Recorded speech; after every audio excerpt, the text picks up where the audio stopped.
Hello, YouTube. I am Matt Nahat, and this is my YouTube channel, Zephyr's Gambit. Today, I am honored to be DMing for a small group of players for Dungeons & Dragons 5th edition.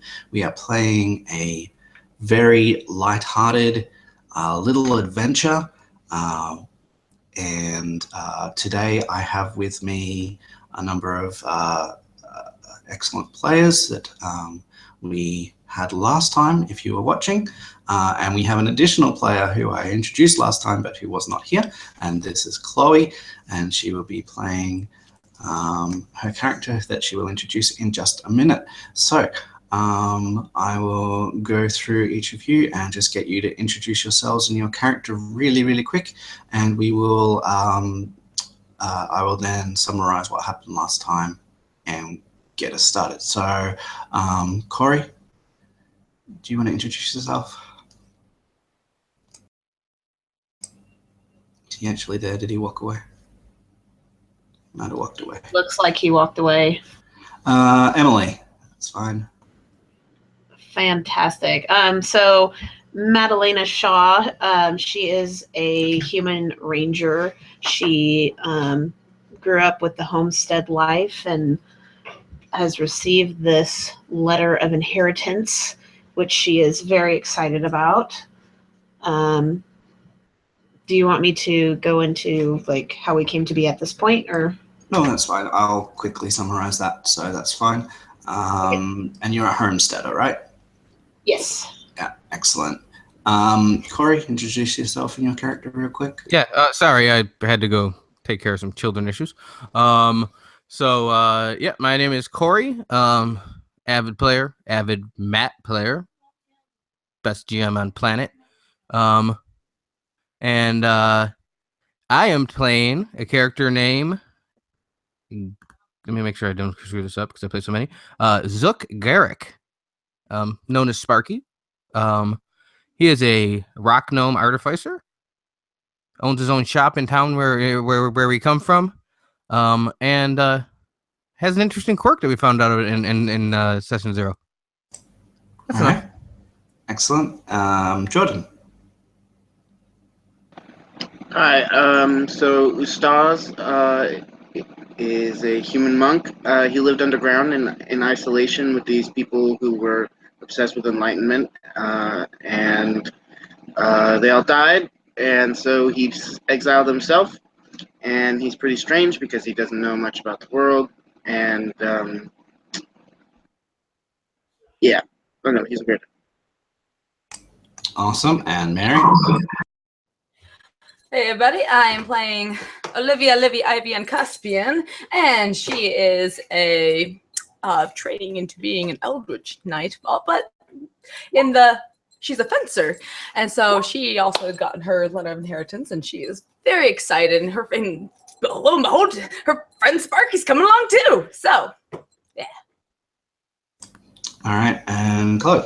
So, I'm Chloe, and I play the a wood elf called Wanda, and she has a dreaded family curse, and she basically has left her family to see if she can pretty much sort it out and hopefully get rid of it.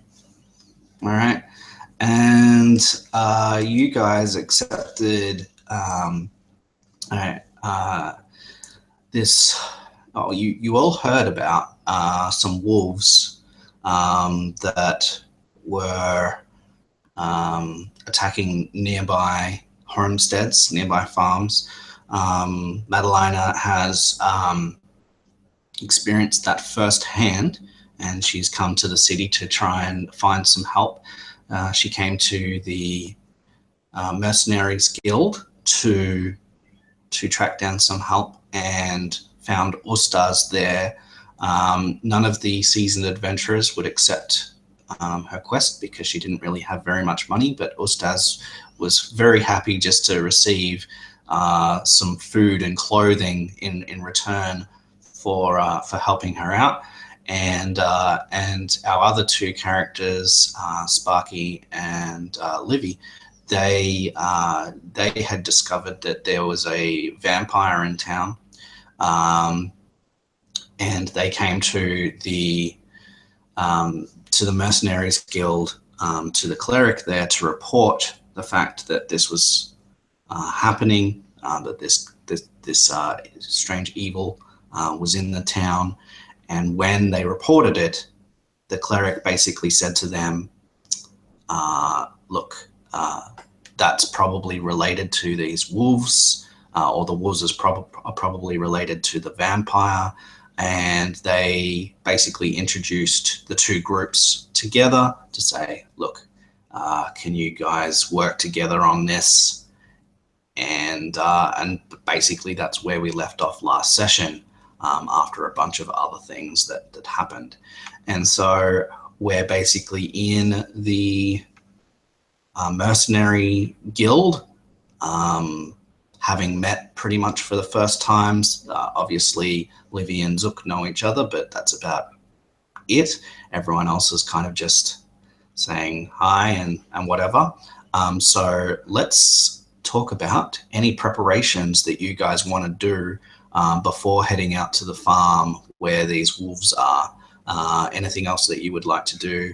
You do have a day, or I guess, before the caravan is meant to arrive, and it's up to you guys when you head back. You can try and wait for the caravan, so that you can say to the caravan master what you're doing, or what you do is pretty much up to you guys. Okay.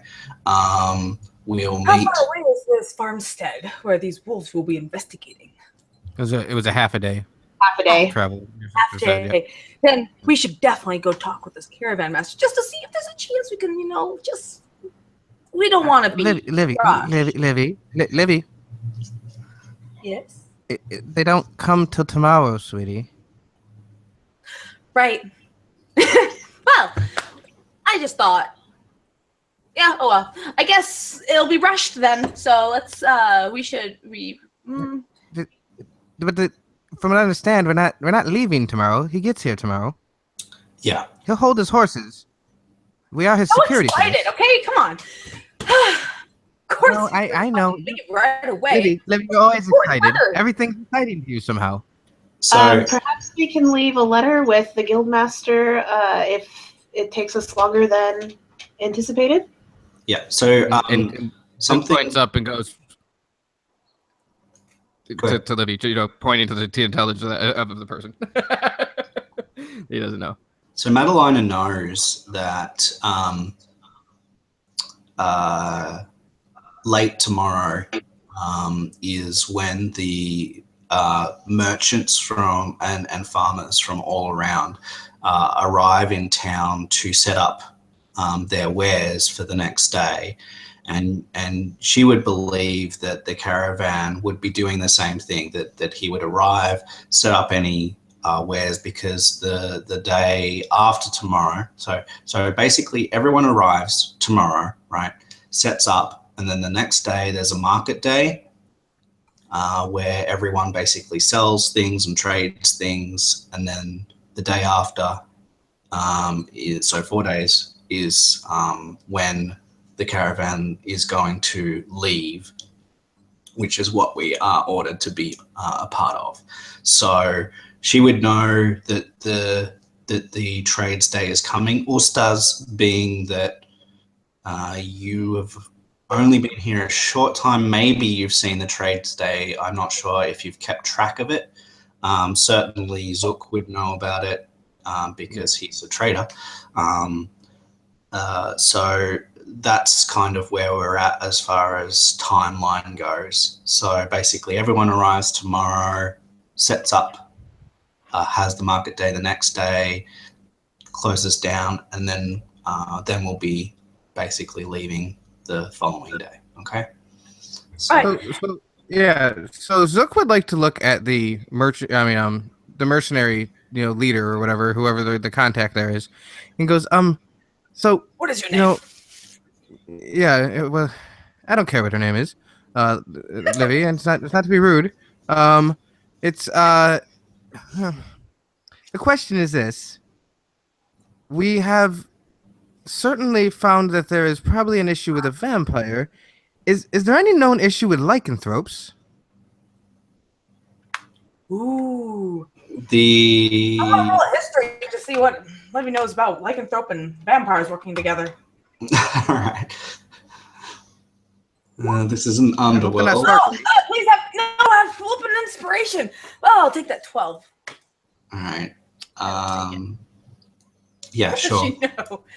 So Wise you know that they don't work Okay. together. Yeah. No. Then she'd probably look at they're me like, completely "That sounds separate entities. dangerous." You know that the guild leader will tell you that, like the merchant guild leader will tell you, the mercenary guild leader will tell you that they haven't heard anything about any lichens. In fact, there's never been lichens in this area. They're more likely to appear in the woods, in the forests. The forests are where the wood elf sort of capital is, where the nobility are, and so that's a few days from here.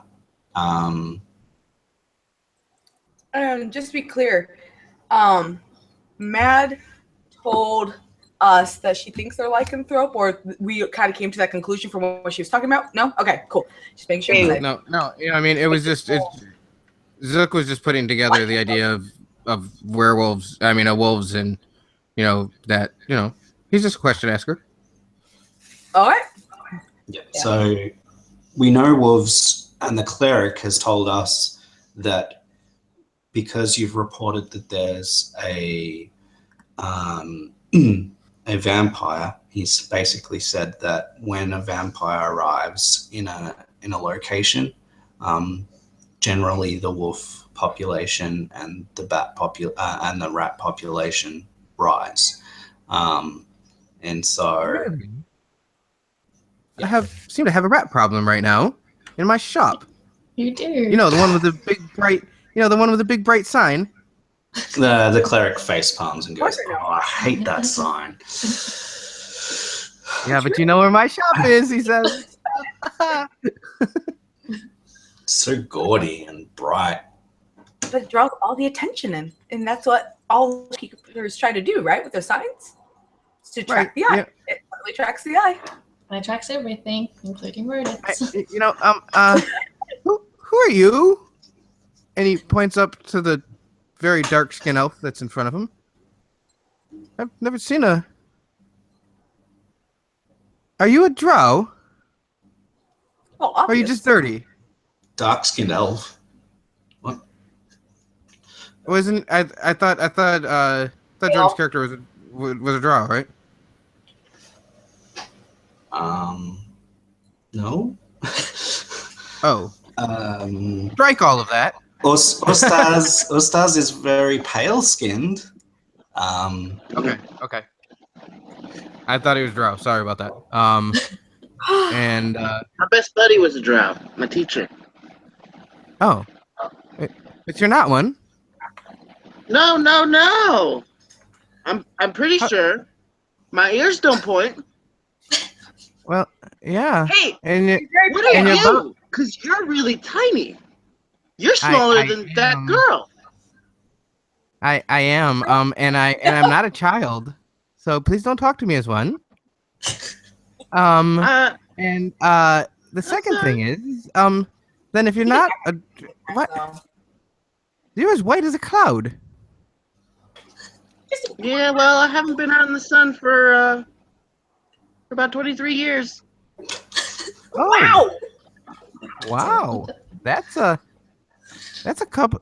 Wow. Poor I was a bookworm. boy. Oh, books are great. And he pulls out the book of monsters and goes, "Have you ever seen this book before?" Oh. Yeah.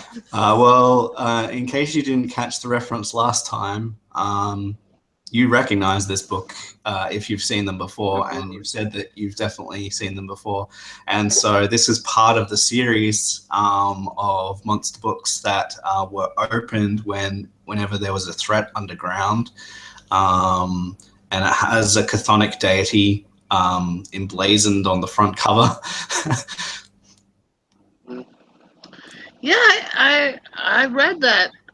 Well, not that one particular. That's OFAP Oh, yeah, on the it's cover. mine. You know her? I didn't try to do a lot of research. Do you know who it is? Well, yeah, she's the goddess of alienation and hatred. Oh, I know everything sounds like about my this kind stuff. of girl. I used to read a lot of books. You also know that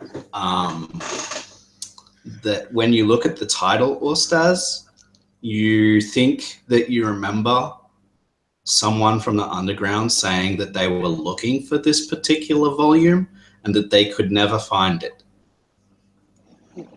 We had most of them. I know that there's a set of them. And they all give me a really creepy feeling, and I'm not even sure that they weren't the whole reason that. Well, all my people are dead. You don't know that, but Oh, anyways, I'm I so would be sorry very to hear careful that. with that book. Yeah, I only use it when necessary. Well, It is kind of creepy, and he opens up the page to where the vampire is, and I'm assuming it's very vivid. You know what I mean, so on and so forth. And I go, look, Oh, sure, yeah. this is where we got the information on the to know about the vampire, and My a thing. It drinks it blood. was. You've seen this? You've seen this thing? Well, we've seen its handiwork. The other day, somebody asked me if I could help them get into this guy's house. And, well, I thought he was his friend. And so I knocked on the door, and I told him that I wanted to come in and, talk to him for a little while. And the guy barreled in, sucked his blood dry. Wait, It's pretty bad. wait. Are you saying that you met the vampire that was responsible? One Livy, of them. where was this house? There. What is your name? Sorry, My name you is didn't have a Stas. pleasantry. You Stas. My name is Stas. What are you? My name is just call me Sparky. This is Livy, and I'm sorry I don't know you either. There, young lady. I'm mad. Could we maybe kind Wait, of you're hurry angry? this? No, I'm not. I'm not angry by any means. I'm just, I'm very concerned about my family and the wolves. They're there by themselves, and right, that's what. Oh, you're the one with the wolf. Well, we Yeah. could walk and talk. yeah, let's do that. I'm just really kind of worried about my family. Have the wolves been attacking your family? Well, they've been attacking our livestock, and they've been coming closer and closer to our home, and I'm just really worried for them. And now that there's vampires, we're not equipped to handle vampires. Right now it's just vampire. And apparently this guy's met him. I don't know if it's the same guy. You don't know if it's the same guy. Oh, please. Let that not. You think it's just a coincidence, Eustace? Really? Well, I've never seen another one before, but that doesn't mean they don't live with each other. I've also never seen a Tarask, but I've heard they exist. Livy will link arms with Mads and start and politely ask her, "Can you lead the way? And by the way, how do you have like a big farm?" Wait. I gotta stop by my shop real quick because I didn't know we were going to do all this stuff. So And he needs to go. He Madeline needs to is go like- get his boomstick because he didn't Madeline bring is that with like him. being hugged and pulled, like she's being kind of tug of war here. She's She's like, arms and be like, "Would you lead?" And she would not move until you move because she has no idea where your farm is. So she's just standing there, awkwardly close, probably like making eye contact. That's like, "Why are you still staring at me?" Just. Hey, does anybody yeah, have anything to eat? Well, yeah, and he pulls out a banana or an apple out of his bag and goes, yeah. What the hell is that? It's an apple. It looks so full of life and color. Where'd you get this? From an apple tree? Wow, A he tree? really hasn't been out for 20 years. Yeah. Yes. With fruit You on know it? the things with the leaves on it in the wood. You really can have been eat those? underground for quite some time, haven't you, buddy? It's a problem. I'm working on it. Okay. Well, you're gonna learn a lot, I think. Liv, I gotta go to the shop. I have to, Okay, especially if we're going to hunt anything. I didn't bring the boomstick. Excuse me, guys. Yes. It's midday. It takes about half a day to get to the farm, and it's going to be dark out, and I don't want to be out here when the vampires or vampire whatever start showing up. Oh. It's not a problem. I got something for that vampire, sweetie. We put flyers all over the town. It's Don't on the worry. way, I believe. Where do you live? Mad? Angry? And he giggles. Hello? I'm down here. Nudge, nudge, nudge, So- nudge. Hey, Miss Angry. I was talking to you. Madalena gives him the best description like she can, and it's probably more like nature terms, like. Yeah, and he doesn't leave the city very often, so he has no idea. He's just shaking his head. Yeah. Well, okay. Well, from what you're explaining, it looks like I could go by the shop, and then we could just. It's kind of on the way. So that's please. I promised you want me to bring this.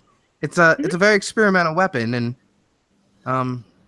it's very interesting. Please.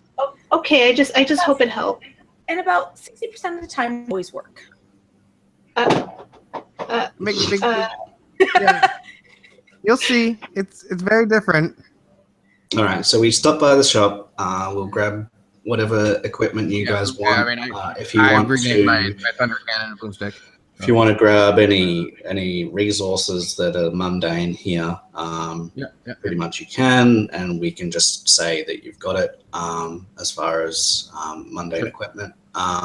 So yeah, you can do all that, and you're pretty much done within an hour, and so you'd be ready to go. And Lee is still insistent about, she wants to know if there's as they're walking and whatnot, would be like, so do you have a barn? How big is this barn? Because I have this feeling that maybe there's something about these wolves that's being drawn. It's going to be in the barn. Well, I mean, we do have a lot of. I have an idea. And he just burst in before she was able to talk. We could stop by the stable, and we could probably get a wagon and horse. Oh, we've got horses and wagons on the farmstead. I'm sure, Ma and Pa would allow us to have some. But that's not going to get us there faster now, honey. Riddick is. I'm quite good friends with him. I think we could just stop by. It would probably cut our travel time down significantly. That sounds lovely. Let's do it. Well, I've been partial festivals. Can I ask you all a question? And just surprisingly, the stables is right next to Zook's shop. Oh my god, okay. I'm waiting for Matt to be like, no, Corey, no. Well, you can tell me no. It's an idea. I was wondering how come you guys don't pull the carts yourselves? Well, I guess Because we have horses above ground, my friend. Oh, horses are lots. Have you ever asked the horses what they think? I unfortunately am not a groom. They don't seem to mind. They're pretty obedient. Okay, as long as they like it. They just seem Maybe sad. you should ask if this works out. I think I will. Show me where one is. Is that something you're okay with, Matt? You want to visit Riddick? Yeah, I want to visit Riddick's stable and see if he'll allow us to procure a wagon. So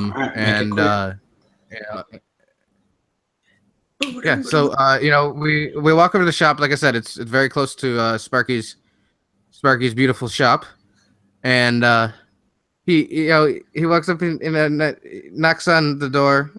He's shorter than the door, so it happens. He knocks on the door. Yeah. All right. Well, there's no answer from the door at this stage. It's midday, and his shop should be open. Yeah. I think Uh, I know what happened. Do you all smell that? Yeah, it smells like horse shit. Oh, We're at a stable. something else. we but should check on him. We should go inside and make sure he's okay. He's gonna like whisper to Sparky, but it's gonna be like a loud whisper. What if the vampire got him? Oh, if that vampire got Riddick, it's not gonna want to meet me. Oh, He's one of my best friends, and guess- he does go to open the doors. Does the handle locked? No, it'll open. All right, he opens the door it unlocked. and shouts, "Hey, Riddick, where you at, man?" There's no answer. All right, he knows I'm gonna this run place. inside and He look for walks around the side. Hold on, Eustace. Hold on, my friend. This is a bit concerning. He should be here, but he might be in the stable. It wouldn't be unjust to that. He'd walk around to where the stables are. Is he grooming his horses or tending to that? No, all of the horses are in their in their pens, and it doesn't seem like they've been fed this morning. Madalena would like to make a handle animal check. Okay, so rather than telling me that you want to make a handle animal check, tell me what you want to do with your handle animal, and I will tell you what check to roll. Okay. She just wants to see if the animals are agitated or see if they're more flighty than usual. Okay, well, you don't need a check for that, all right? You work with animals all of the time, and you know them, right? So you see that the animals seem calm enough. They look a little bit lost, like they're wondering where their food is, but they don't look especially hungry. It's only been, half a day more than it would have been normally, and you know that a morning feed isn't as important as a night feed, so they're just like wondering where their food is, but they're not stressed. Okay. All right, Zook would definitely go to the tool shed that's the tool hut that's behind. So, he could be in there. All right. So So you check the tool hut. The tool hut hasn't been opened today. You can force the door without a check. And it's just the tool hut. As I've seen it a million times. Yeah. This is very unlike Riddick. He loves these animals more than anybody in this village. I'll be right back, and I'm gonna go back into the home. I'm going to draw my boomstick or the thunder gun cannon, and go in there. All right. So the home is just. I want to go in there. Not. Yeah. And so you'll be able to go into the home. So it looks like no one's home. You look around, there's fruit on the table, but it's like a couple of days old. Everything's put away and hung up, like all of the pots and pans are hanging up, and all of the utensils and crockery and whatever else, they're all in their cupboards. Nothing's obviously, being gone through or anything like that. It just looks like it's been put away for the night and no one's come through it this morning. Like, Okay. So yeah, the duties have been finished yeah, for I mean- the night. You've put everything away, and then no one's come in. Okay. I mean, this is one of his friends. He's familiar with his home. He's going to look about. It's a very meager home. Just like maybe one room for his, where he sleeps, and then the rest of the room. And The only he'd like to go to place- that bedroom area. It's just a curtain with a room. Right.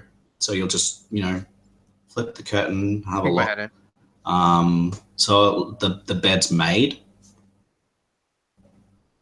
and clothes are where they should be. Everything's fine. The only place that you haven't looked, there's like a storage cellar A pantry. that's also sort of doubles as just in case there's like a bad storm or something. And that the access to that is on the back side of the house, and it's one of those sort of Storm cellars, like the angled Yeah. doors. Yeah, he'd that would be the last place that he would think that that Riddick would be. He will certainly go over and knock on it. If he's working in there, he doesn't want to bother him. Yeah. So there's no answer.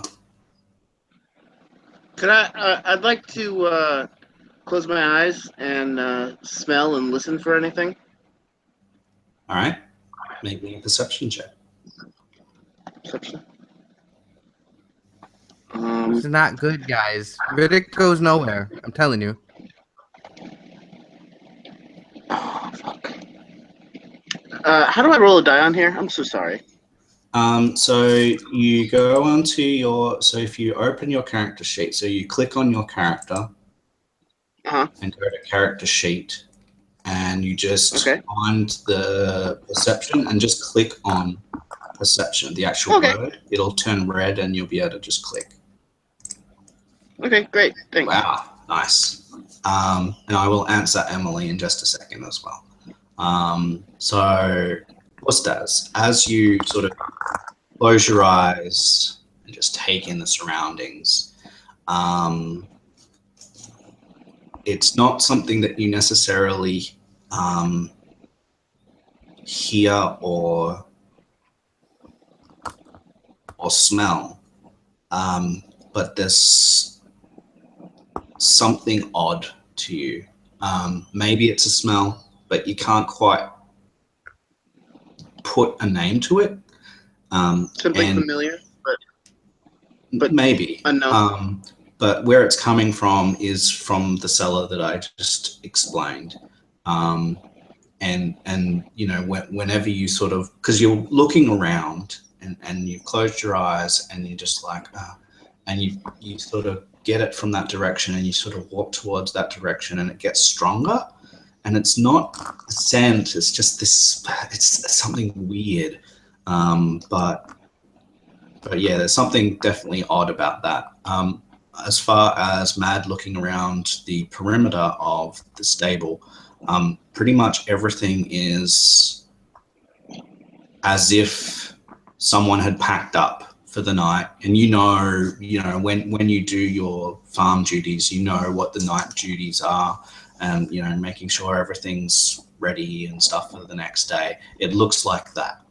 It looks like no one's been here this morning, basically. Nothing's disturbed, nothing's out of the ordinary. There's maybe some piles of leaves and things like that maybe were brought together and left in a pile. But yeah, it's like no one has been here this morning. Something's up with that cellar over there. I don't feel right. And as you're getting closer to it, because you've gotten this sense, there's more of an idea of what that might be, and it's like an acoustic. It's like a thump, but it's not like a sound. It's like a sound wave that's kind of reverberating through you, coming from that area. and it's not constant. It's just like this wave, and then goes away for a second, and you lose it, and then there's another wave. I need to go down there. There's something. I felt this. I think I don't have a name for it, but not a lot bothers me, and this does. Okay, well, then open the door. It's really heavy for me. Alright. I've tried to open it before. You are pretty small. I'll try it. I'll pull it open. All right, so you can open that. It's like dark inside because of where the sun is. The awning over this area sort of covers the direct sunlight, so it doesn't shine directly down. So it's gone over, and so there's a little bit of light that goes in. You can see the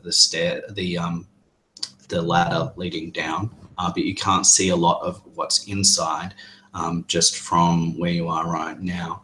As far as Matt and Livy, you guys are easily able to find some hay that's been baled up and ready for use. So yeah, you can feed those horses, not a problem. They take the food from you. There's no stress in them. They're just like, oh, we're getting our food. Cool. So that's all cool. Half a dozen. All right. Yeah. So, So Ustaz has opened the cellar. Are you going to go down with him, Zook, or? yeah, he would strike up the lantern he has. He has a bullseye lantern, if you don't mind with that, sir. Yeah, so the lantern will Because certainly he doesn't have dark vision. Oh wait, no, I do have dark vision. I don't need it. Sorry, changed my idea. I thought I was playing a halfling, and they don't have dark vision. You're going to go in there without a light? I would like to look in. I have dark vision. What do I see down in there?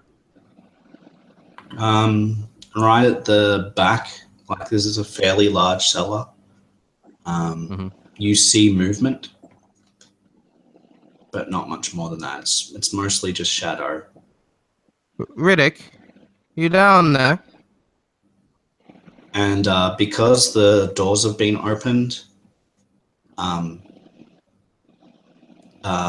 you hear a sound like,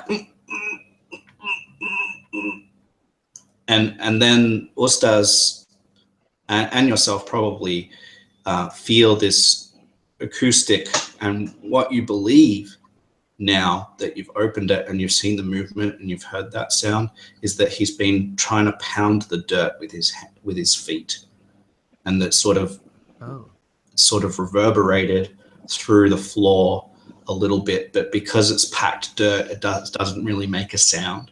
It's more just like this thump. Yeah, no, he would strike the lantern at that point. Right. And you definitely see that there is, and it's a bullseye lantern, you said? Yes, it's a bullseye. Yeah. So you can point it in that direction, and you see that there's a figure. You could see feet or legs that are pounding on the ground, and you see that the figure has been covered, or their head has been covered with a black sheet and tied around their neck with rope. Like the form of my friend. You have no idea. Okay. You know what I mean? Well, you know what I mean. It's I don't know. You know, I mean, maybe he has a distinguishing feature that. Well, you can only see the legs, like the end of the legs from about the knee down. Riddick, is that you?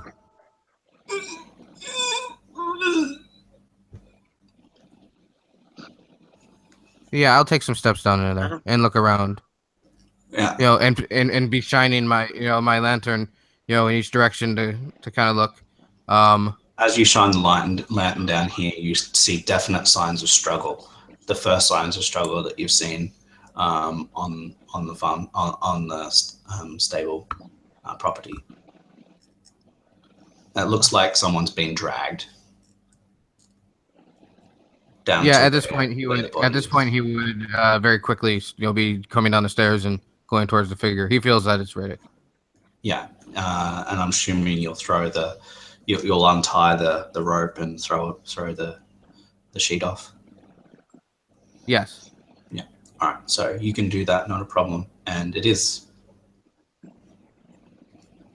And he's gagged. Yeah. What's up, buddy?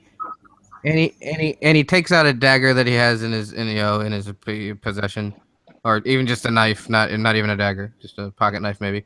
And cuts the gag. As you cut the gag, a giant gash appears down his face, and he flinches. And it's like you've just cut him with the dagger. What is?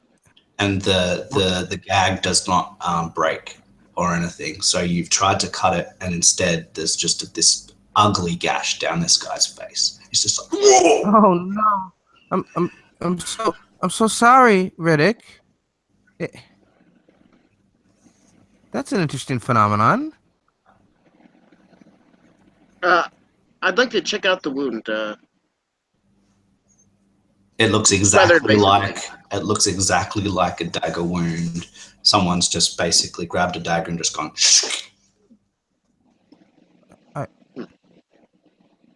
He looks up at Eustace and goes, "You ever seen anything like that before?"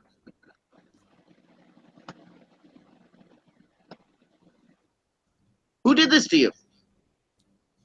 I think I just did. Well, the whole kidnapping. So he's unable to speak because the gag is tied securely, and you couldn't cut it. Is it tied behind his head? Yeah. He's an expert in thieves' tools and such. Is it something that I can look at that knot and try to figure out how to take that off? Yeah, you can. Like it looks like a fairly easy knot. Yeah, he'll work on that. So as you go to unknot, you see his arms that are also bound start to curl as you're curling the rope to try and undo the knot. They unnaturally curl in the same way that you're curling that rope, and you can see that he's clearly in pain because they're bending in ways that they shouldn't. What the hell is going on here? Leave him alone. Leave him alone. There's something wrong. You see that, Eustace? I've never seen this particular affliction, but it does seem clear has done something pretty awful. No, somebody did this to him. I assume. If I try to, I come back over to my friend who's sitting down, who's at my height, pretty much, and I go, Have you been? I know you can't talk because it's a gag, but I'm gonna put up numbers. Have you been down 1 day or 2 days? So he's and I put up the first one, and then he's able to just grunt once, as in one. Yeah, 1 day. Okay. Who put you down here, Riddick? He can't answer that. You're a great fighter. I've seen you fight before. He just grunts some more. Do you think you can stand? If we were to help you up? Well, so his arms are tied behind his back, and his feet are bound as well. Does the rope look similar Yes. as the one that's tied into his mouth? Yes, it does. This is very strange. He has a pair of shears. No, that's not gonna work because I already tried to cut it with a knife, so I'm not doing that again. He goes, oh, I'll be back. Eustace, you don't mind dark places, obviously. You said that you've been underground for quite some time. Would you mind staying here for a moment with my friend? Absolutely. And as I'm you gonna go check on the girls. as you go towards the ladder, you hear the girls outside, sort of calling your name and Livy!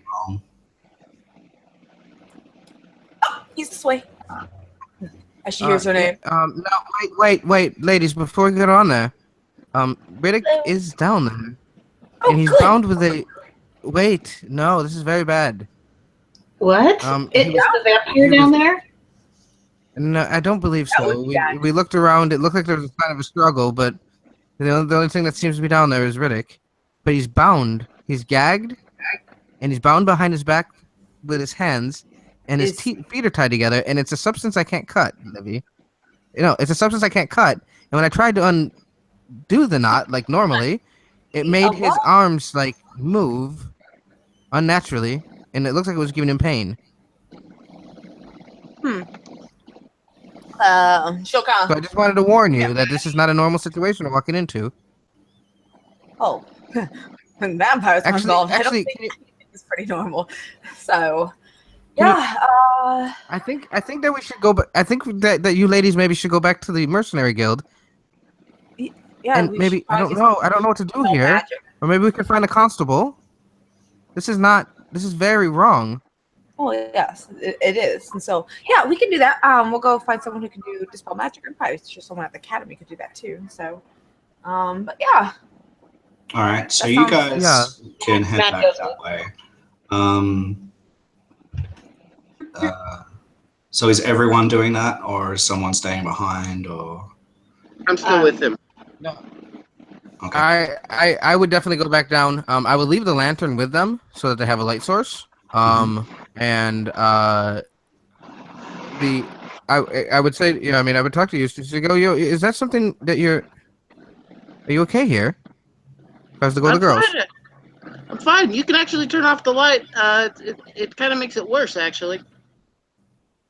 Yeah, but I don't know if that makes it so much worse for, Mr. Riddick here. Well, he can't If he's really been tell stuck down us here for why. a day. Yeah, well, I'll tell you what. Here, how about if you want to cut the lamp off, and he shows him how to do it. But I'm telling you, it's probably gonna be more comfortable for Riddick, All right, I guess. and he would go back up with the girls and proceed. All right. So as you guys are doing that, the scene cuts away, and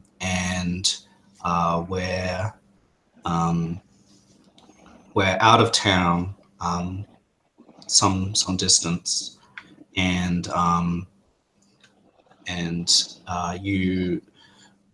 you are walking along, and you just left the town last night, and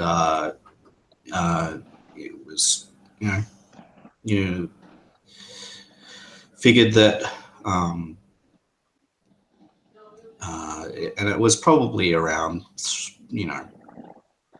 3-4 p.m. when you left. So it was a good couple of hours that you managed to travel, and what you were hoping was that the caravan,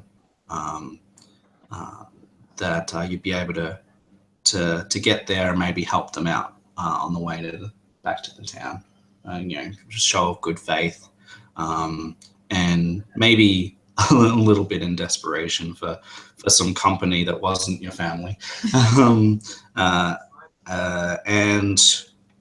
you got some of the way, and you set up camp, and everything was fine. You slept the night, and you woke up, and then you set off again, walked for a little while, and then something just sort of, you feel a little bit strange, like, and you stop for a minute, and you go, oh, maybe I need, a drink, and there's a little stream, And, so you go over to the stream and you wet your face, and it's at that moment that you realize that your amulet's not there. Yep. And you have no idea where it is. You remember having it yesterday. But I don't know, for some reason you just didn't check yourself last night. Which is really unusual. I always make sure I have it on me. So what are you going to do? Well, I can't really retrace my steps because it's so many miles away. So You can go back to town. It's an easy trek. I remember having it with me, and it never comes off. So, and maybe it's in the water somewhere. Maybe it's dropped along the path. I'm freaking out because I really, really need it. Yeah, and you've come along along the road, and you know that this is the first time you've come off the road. And the only reason you come off the road is because you saw the stream there. And so you check the immediate area, obviously, and it's nowhere here. And you know that you followed the road, and you know that it would, if it dropped from you, that it would be on the road if you walk back. Yeah. So it's very easy to retrace your steps. So would you follow the road all the way back to town? Yes, I would. Yeah, I would follow it. Yeah, and you would keep your eye out, and you don't need to make any checks because it's not there. Yeah. You get back to town, and you realize that it must have come off or something yesterday, because you only just left last night. So you're getting in just after lunchtime. You're hungry by the stage from walking all this time, and you're a bit beside yourself because obviously you know what that amulet means. And you know that the caravan's due at some point. You never got to the caravan. It was probably another couple of hours, you would assume. But you never got there.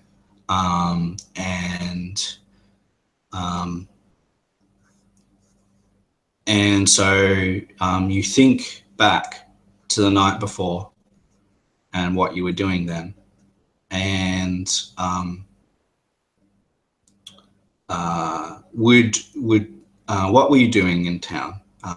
And we'll go over some of that. So obviously you've been running away. Did you do anything special in this city? Yeah, I did a few special things. All right.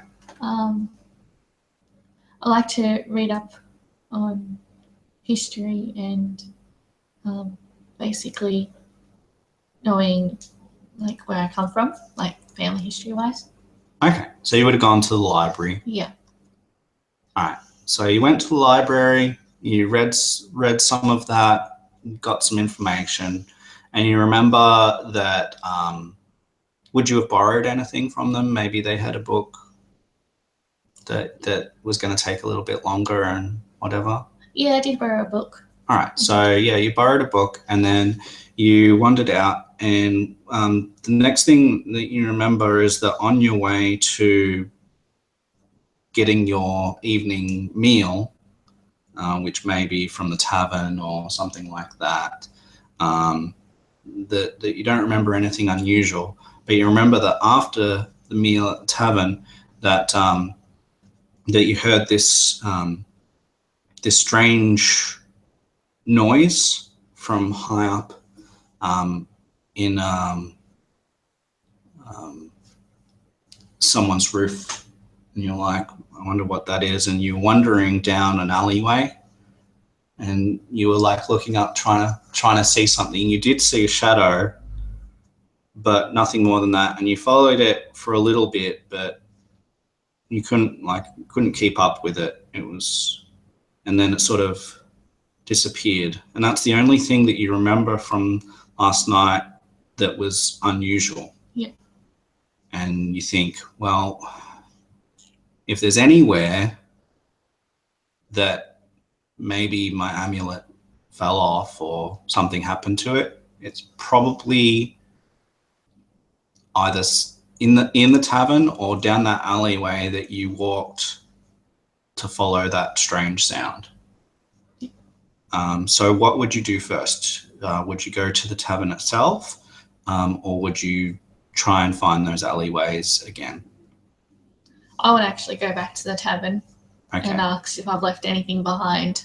All right. So you go to the tavern, and I do have the name here. What was the name of the tavern? I think it was Bloody Mary's or something. That's right. Yeah. Yes. Bloody Mary's Tavern, and you get to the tavern keeper, and funnily enough, there's a strikingly frizzy red-haired woman who's serving at the bar, and this is Bloody Mary, and she's called Bloody Mary because of her very striking frizzy red hair,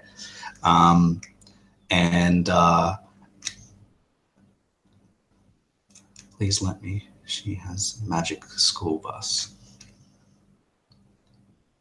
And you would have met her last night. Obviously, you would have seen her. She was really friendly, as she is with all of her customers. And she served you a decent meal. It wasn't fantastic, but it was fine. Fine. Enough to fill the spot. Yeah, that's right. Nothing like what we had last night. And so you remember her, and she goes, "Oh, I know you." And she says, "Oh, what can I do for you?" And I would reply and say, I've lost a really, really important amulet, and I was wondering, have you seen it since I left last? Have you seen it at all? And I describe what it is. And she immediately sort of shakes her head, and she says, "Oh, I don't like. I would remember seeing something like that." And she says, "Oh, just in case, I'll have a look in the lost and found." And so she looks in the lost and found. There's absolutely not there. And she says, "Oh, I'm really sorry. I hope you find it. And I'll keep my eye out just in case." And at this stage, the level of stress gets to her going, she starts hyperventilating. Yeah. Well, the Bloody Mary probably sees this and probably offers you a drink to try and calm you down a little bit. And she says, "Look, I'm sure that you'll find it. It'll be okay." He says, "While there are bad sorts around town, I can tell you that there are a lot of good sorts as well. So I'm sure you'll find it." Yeah. And so she'll give you a drink, maybe a little bit of dry bread to try and calm you down a little bit. And she'll say, "Oh, maybe if you retrace your steps, maybe you'll find it." Trying to console you a little bit. And so once you've maybe settled down just a little bit, what was your next? Well, considering it's daylight, I would go back to the alleyways. All right. Because I wouldn't go there at night time. Yeah. You go into the alleyways, and you have a really decent look because there's a whole heap of junk and stuff down here. And it's not really pleasant for you because, you're a noble and you don't really generally do this sort of thing, but you're like, I have to in order to find this amulet. And you do find just part of the chain that's been, that's there. And it's like a gold braided bit of the chain that's obviously come off it, and no sign of the amulet itself. And so, like, I think someone must have picked it up. And it's basically, it's an important part of the Yeah, it's like the clasp. Yeah, the clasp. Yeah, so. and it's really hard to put back together if it's been broken. Yeah. So yeah, you find that and you realize someone must have picked it up. You would be able to go back to Bloody Mary's and ask her about what places might be in town that people might go to with a valuable piece of jewelry like this. Yeah. And she'll be able to let you know that there's like a shop that deals with underhanded, sales and things like that, like a fence. Yeah. Like a And pawn she shop. says, yeah. Yeah. And so she'll point you in that direction. She says, well, so that would be the underhanded way. But if someone's handed it in, then, you would just go to the mayor's office and that, he'll probably have it there. Yeah. So those are your two options. If you think that maybe someone's handed it in, head over there. They're nice there. I know the mayor's wife. Her name's Julie. Yeah. Yeah. And she's nice. And say hi for me if you go and see her. And she says, but the other shop, it's fine. They're friendly enough. And they're subtle about their business. So they do a good deal for me now and then. So I'm not gonna dob them in, but maybe they've seen it. So which one would you go to? I would go to the pawn shop. All right. So you go over there and you go inside and you ask them about it. And are you wearing anything specifically at the moment? What are you dressed in? So I'm basically dressed in a green sort of shawl with a hood. I've got like a small sort of day pack sort of things with a little bit of supplies and all that sort of stuff. So, and I also have a bow that in case I need to defend myself. Yeah, you've got a bow. Yeah. All right.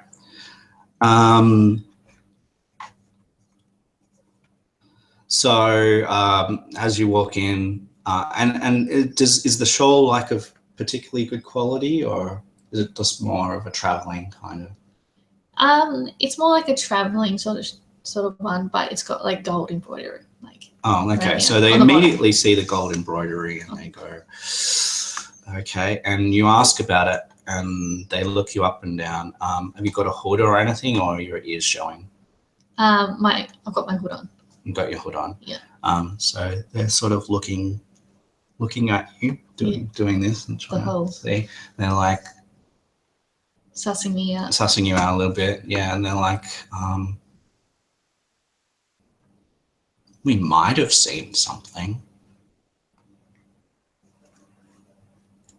And at that stage, I'm telling them it's really important. It's been in my family for many, since day dot, pretty much, since beginning of my family. And they immediately say, you're the one that's gone running, aren't you? And I am surprised that you actually know this. I didn't think anyone knew about me running away. And they said, what did you think was going to happen when a child of a noble family goes missing or runs away? Do you think that people are not going to talk? Really? Yeah, good point. Good point. They say, well, have you got any proof you could just be telling a lie? And that's when I reveal my ears. That's probably convincing enough for them. Yep, and I get really... You've got a noble gait about you as well. And so they go, they whisper to each other. And they go, oh, well, yes, we have seen it. A man that we know at All Stars came in with it.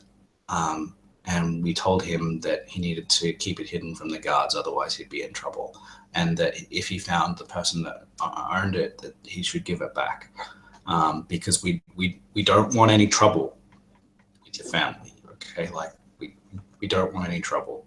But so we did the right thing, right? And then they're trying to ask you and make sure that they did the right thing by not paying for it. Yeah. So they sigh a breath of relief, and they're clearly fearful.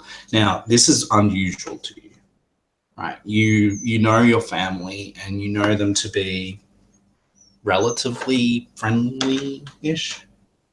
These people are terrified. Scared. Yeah. Genius. So you're not. This seems unusual to you. You don't know why, but they seem absolutely terrified of you, and they seem very relieved when you say that they did the right thing and that you're not going to bring the wrath of God upon them. Yeah. And so they describe him, that is a very light-skinned man, heavy-set, big, and say good luck, and that they'll talk to him if he comes back in and describe you, so that he can find you. Yeah. If you sort of miss each other. So we can find each other and hopefully. So they'll agree to that, and they'll say,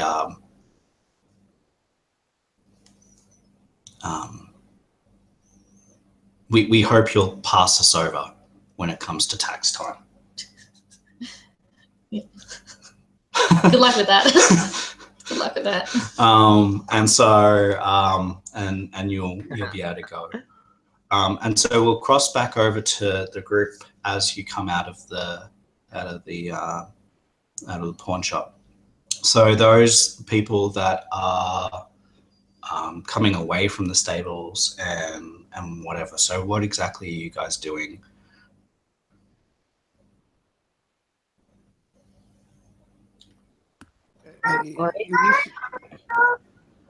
So Matt is definitely, she's like looking around for anyone who looks like they might be in a figure of authority. I assume that me and Livy are kind of heading toward the guild as well, so we can try and find some help.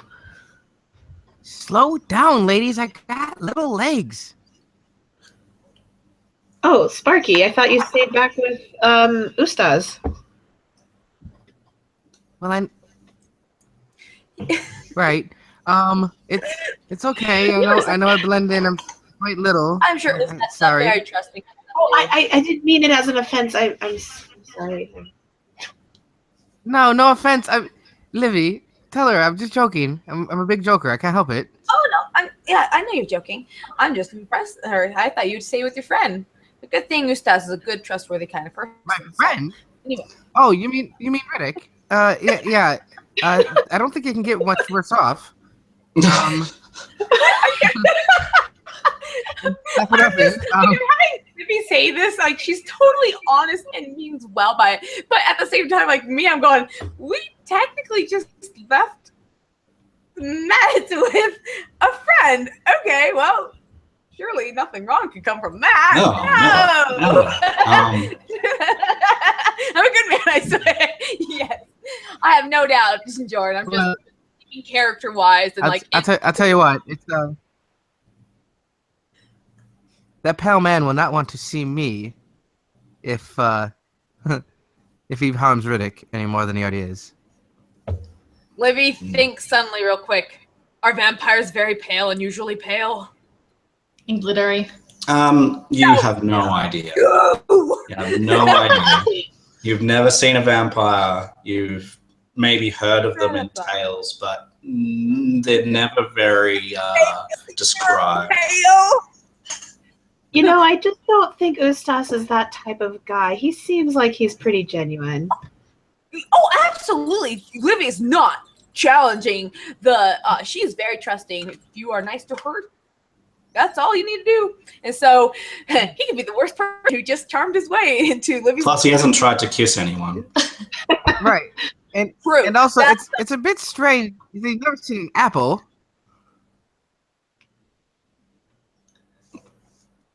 Don't you think? Apple? What? He's never seen an apple before. I offered him an apple and he didn't know what it was. Oh, Yeah, and I was Round. telling him about years. my farm, and mean, we were trees gonna offer going him. Well, you're both talking at the same time. Livy's just says like he said he was underground for 23 years. Like he's super pale, so I could believe it. And I don't know how many trees grow underground. If he doesn't know what a mushroom is, we should get worried. Let Angry talk. Mad. He's absolutely going to be calling her angry. I'm sorry. No, that's perfect. Well, it was funny because I was telling him that he could use our bathhouse, and he was like, "What's a bathhouse?" So yeah, that was kind of odd, but Yeah, quite sheltered. It's kind of strange. I've never seen somebody so sheltered before, but hey, there's all kinds. Maybe that's why he's with us now. We should probably head to the mayor's house. That's where the constable will be. Walks that way. You know, it's probably a stroke of luck for him, really, because we have all this experience and he doesn't, so we can teach him things. And he's already being kind and trying to help us and such, and so like this could be just a learning opportunity for him. You know, walking to mayor's house or wherever we're going to get the person who can cast the spell magic. It's sure. It's certainly something that I'm not so sure I'm into a lesson. I hope he can fight. I feel we like have to fight wolves. There's like this hairline of Linda right now with Livy, and she's like, oh, I can teach him. Don't worry. We'll make you popular. And so it's just like, anyways. Oh my gosh. He's never going to be popular. You make it to the mayor's office, all right? And you're able to get an audience fairly quickly. And the mayor basically says there's no one in town that has that ability. Like we have a cleric who can heal wounds. No, I understand it, but at least, Mayor, is there somebody that could go to him? We have a prior engagement, unfortunately. I was just stopping by. Just wait a second, he says. Don't interrupt me when I'm talking. We have a cleric. Whoa. But I know of a man. He runs a caravan and he comes regularly for market day. He's due tomorrow, and he does have some magic capabilities that might suffice in this situation. So, just calm down. It'll be okay. If you wait for him, or maybe even if you take the road southeast from here, he'll probably be coming along there if you want to speed it up a little bit. Now, the southeast road, leads to the farming area where Madalena is from. She knows the road very well, and she would, obviously be able to tell you that she came that way. But obviously that was this morning, and she didn't see a caravan, but maybe they were on their way and a little bit further away than she was, and that they were just on their way. And that would make sense because they're not due till tomorrow. And so, the mayor basically says, there's no one in town that can do it, but if you wait for them, or if you go and meet them on the road, they'll be able to do that for you. Pretty sure.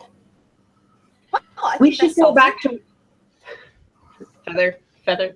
We should go back to Riddix, get the horses, and go right now, because he can't wait around like that. We are not taking Riddick's horses. I'll tell you that straight off. Not without his permission, and he would never be able to give that to us at this point. We would obviously bring them back for a good cause. We would be able to get the information sooner to this person in the caravan that will obviously be able to take care of what is binding Riddick. Fine. And he Jason once was turns fine. around and he's rather upset about the fact that the mayor cut him off like that. You know what I mean? It's he's used to being in his own domain where he doesn't really get bothered much. You know what I mean? So he's just like, all right, ladies, let's make a way. But Mayor, if you could just maybe, is there any way that you could send somebody that would keep it track? It's Riddick. It's not like some commoner here. He runs your stables. He says, I mean, I can send the cleric. He can go and look after his wounds. I can set a guard at the stables. But you should probably look into maybe doing something about those different colored lights. I've been getting a lot of reports about those. But your assistant approved them. He says, am I my assistant? But it had your signature on the approval. Yes, well, do you know how many things I have to sign every day? Well, then maybe you should read things better, Mayor. Libby was going to say the exact thing. I really don't want to take the sign. Are you trying to tell me how to do my job? Of course not. No. But, then just do you know how much think about it. That draws me? Think about it, he says, and I will do what I can for Riddick. He's a good man. But I think you need to think about what you can do. All right? I'm not ordering you. Just think about it. Yes, I'll see if maybe I can tone it down a bit. Would that suffice? That sounds wonderful, he says. Okay. I could cut the power a bit. I only have so many hours in the day, and see it over here? And he points to this massive pile of papers. That is just reports about your lights. Oh my. I don't envy your job. You have yourself a great afternoon, a good evening, Mayor. Bye. And he just turns around and starts walking out. When you just hear this, bye. Yeah, Matt is following.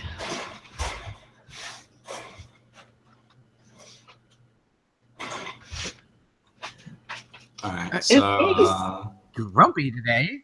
So what's the next course? As we get out of the mayor's office, he says that to the ladies.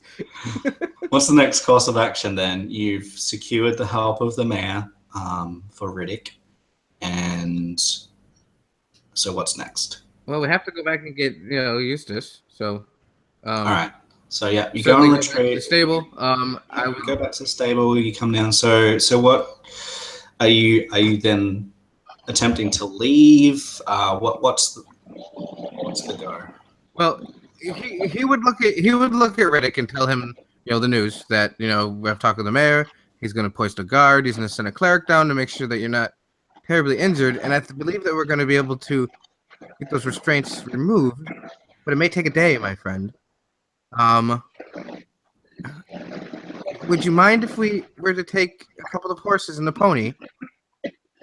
Because it would shorten down our travel time. He grunts. Well,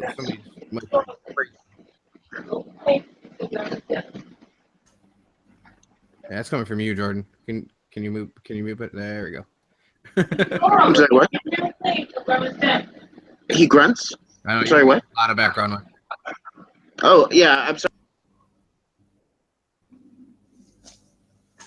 Cool. Yeah, so Riddick grunted when you asked him if you could take a horse. He grunted once, if that makes a difference. And I can take the pony as well. Is that all right? I don't fit on a horse very well.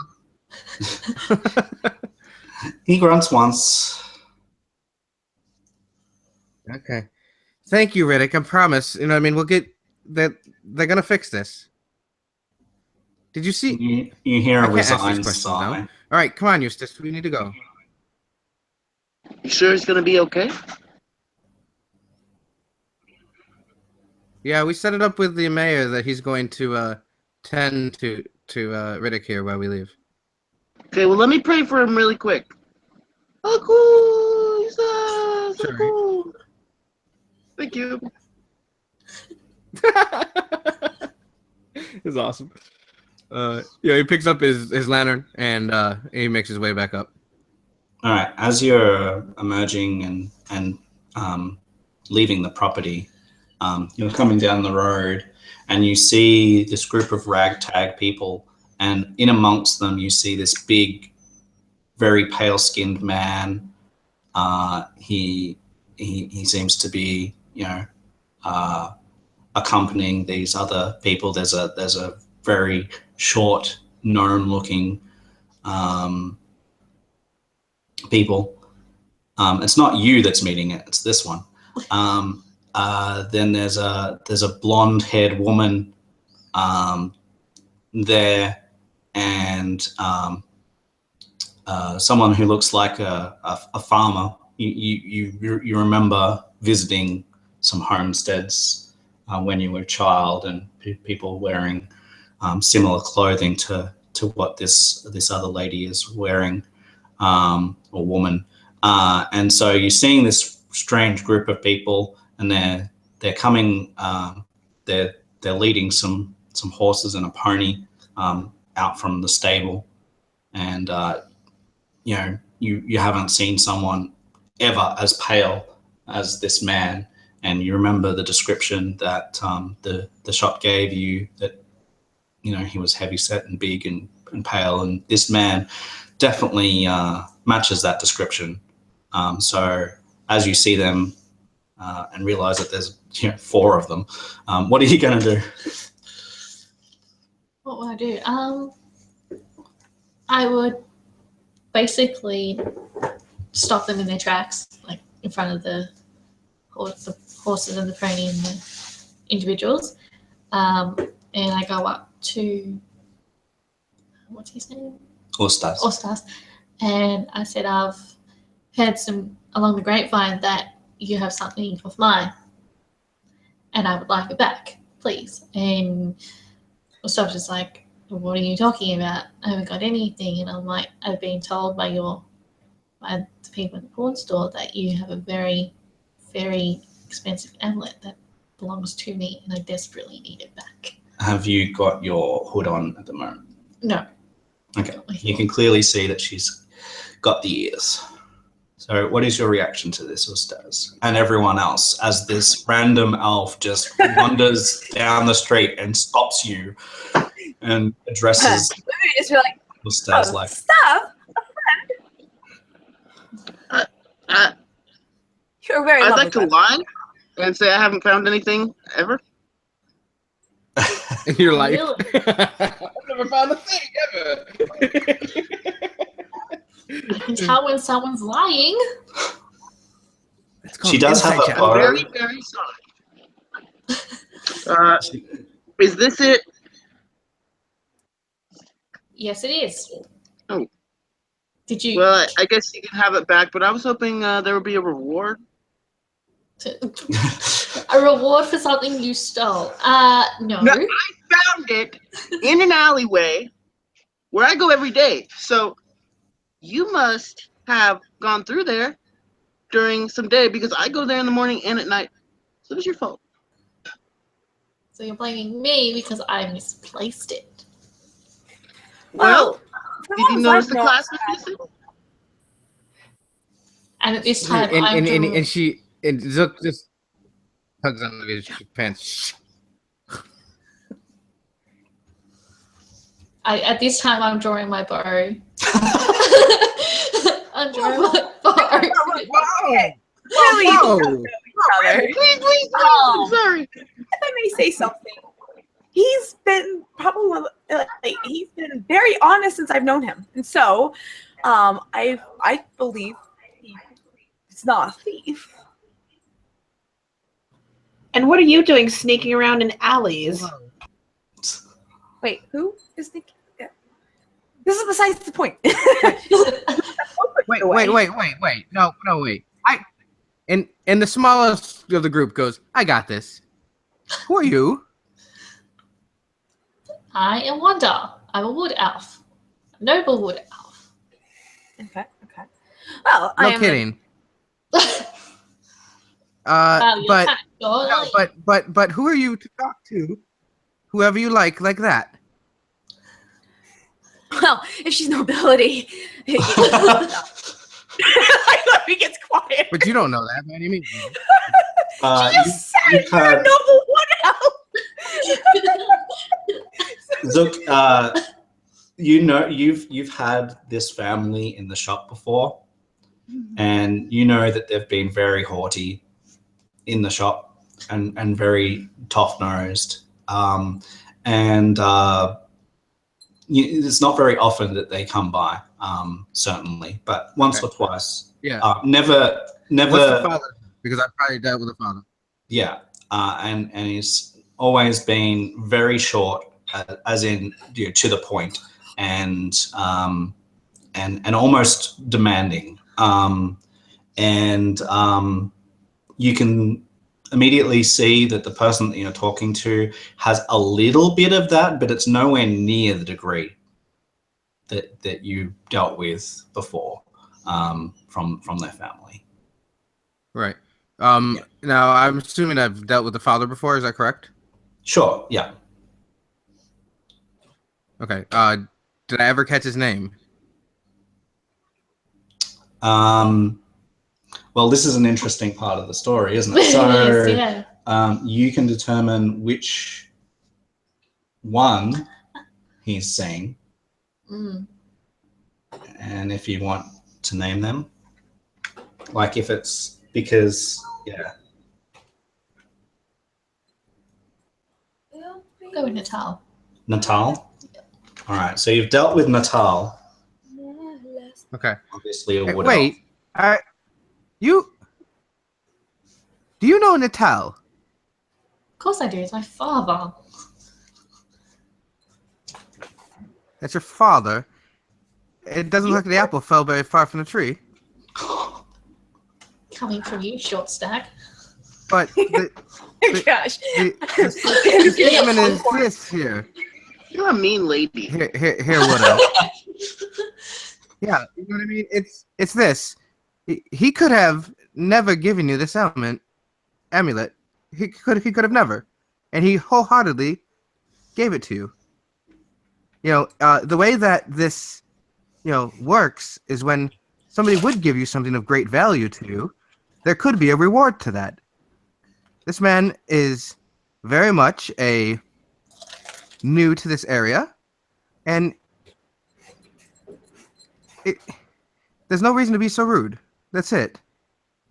We're not asking for much. So about the best that you can give him right now, But we must be on our way. because you fled, is the promise of a pardon from anything that he's done. Just after saying pardon, thank you for finding my element. And sorry for being so abrupt. And putting it above your head. But yes. Here, you could definitely have it back. I hear the jails have ceilings. This sounds very uncomfortable. I'm sorry. All is well. But does that sound amicable to you? There, Eustace. Is the promise that you would be pardoned from things? Is that okay? Well, if she doesn't, I'll pray, and I'm pretty sure something will come out of the ground and grab her. Sure. This will be useful if you ever got. That's what I believe. Now, the other thing is that you notice that these people seem fairly capable individuals, all of them, even though this one's very short. But they seem to be holding themselves with more confidence than than commoners, certainly. And they've all got, I'm assuming you've all got, you know, armor or some sort of weapon. And Zook has this massive device with him On that his back, you've yeah. never seen before, that's strapped to his back, and it's just like huge, and it looks like it could be dangerous. And so you notice that certainly they seem capable, and I guess, you know, you've been looking for, you know, for people maybe that were a little bit more capable like yourself, that you can maybe hang out with, but something that's troubling you is that overnight, when after you did your travel, so all druids have this connection with nature and connection with other druids as well. And when you communed, as you normally, well, as you have sort of discovered this communion with nature fairly recently. It's up to you how long you've had it. But last night, it was very different to what you felt before, and you felt this like disturbance, like something was terribly wrong, and you had this horrible dream afterwards of these very vicious wolves, and it wasn't very clear. It was like they came as shadows in your dream, but it sort of burned this image of a savage wolf into your brain, and you look at these people, and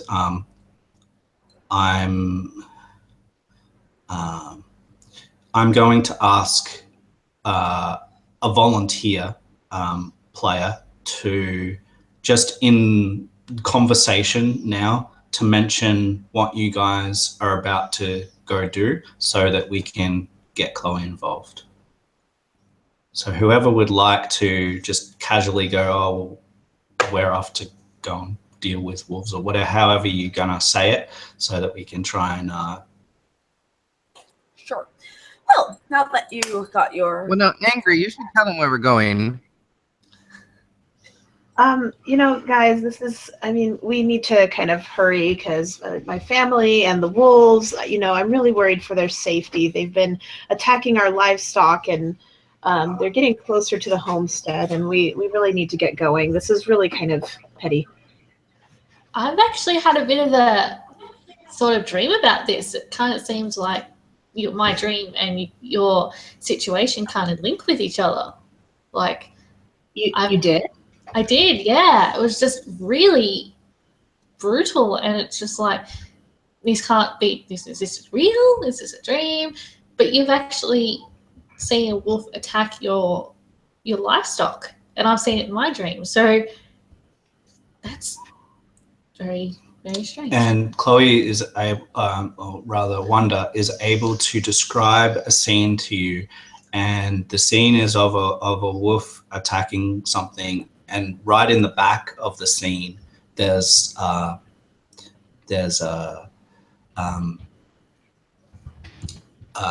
building, and she says that the building has these strange sort of almost like this almost red rust kind of color paint on the walls, and a hatched roof that sort of slopes upwards, and you recognize that immediately to be one of the buildings on your property, and that's something that she saw in her dream. That must be one of the barns, the outsheds that we keep our dairy cows in.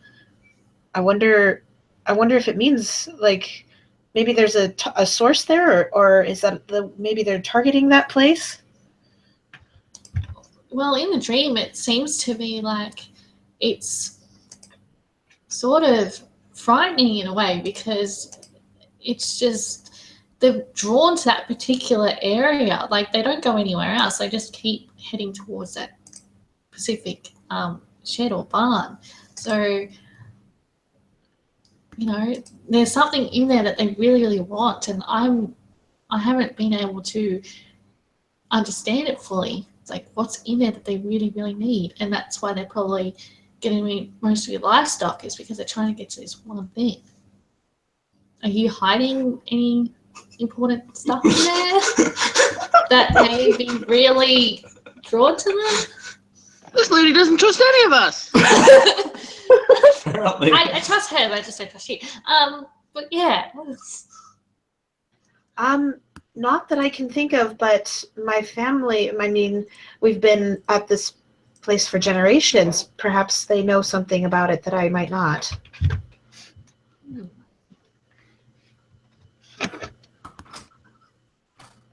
But yeah, it's just, the thing might be a family heirloom. I'm not a like telepath person, but you know, it's just very significant to your family that they just want.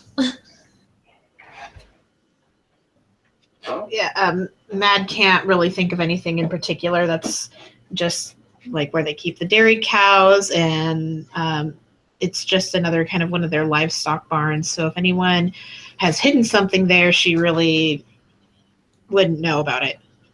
How many of these barns do you think you have?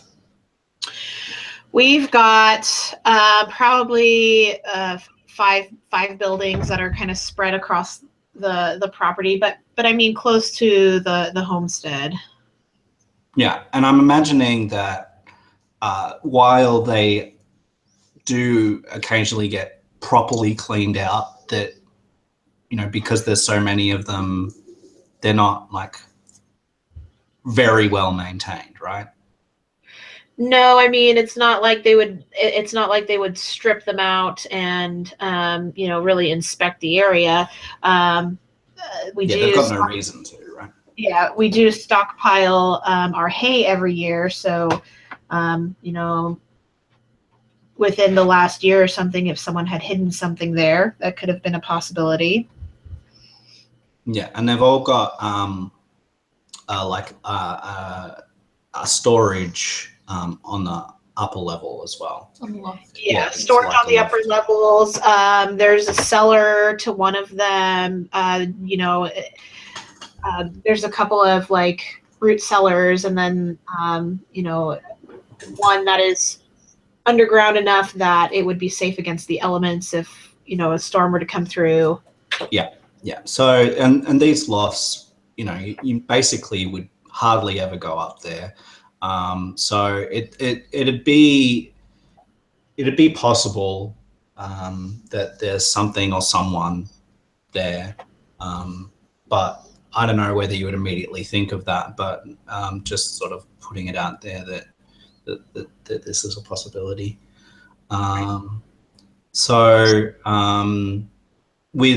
With this strange elf having these visions of wolves and specifically a building in her dream like that matches your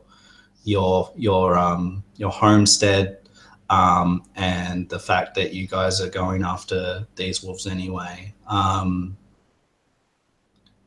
How are you guys gonna deal with the fact that you're all strangers and Well, okay, so this is it. We need to go help Angry, okay? And you seem to have information about what's going on there. How about you join us for a bit? Is that something you might be interested in? I know, you know, we don't want to outdo you or anything. As long as Usto stays his sticky fingers away from my element, I'll be fine. I will, is that but could you maybe ask a horse if it likes working for people? I've been wondering this all day. Oh, really? He has been talking yeah. about it like all. The answer is, in this case, yes, you may. So if you want to talk to the horse and ask it how it feels about working for these people, then I will just say go ahead and do it. And I don't even require you to have a spell slot because that's cool.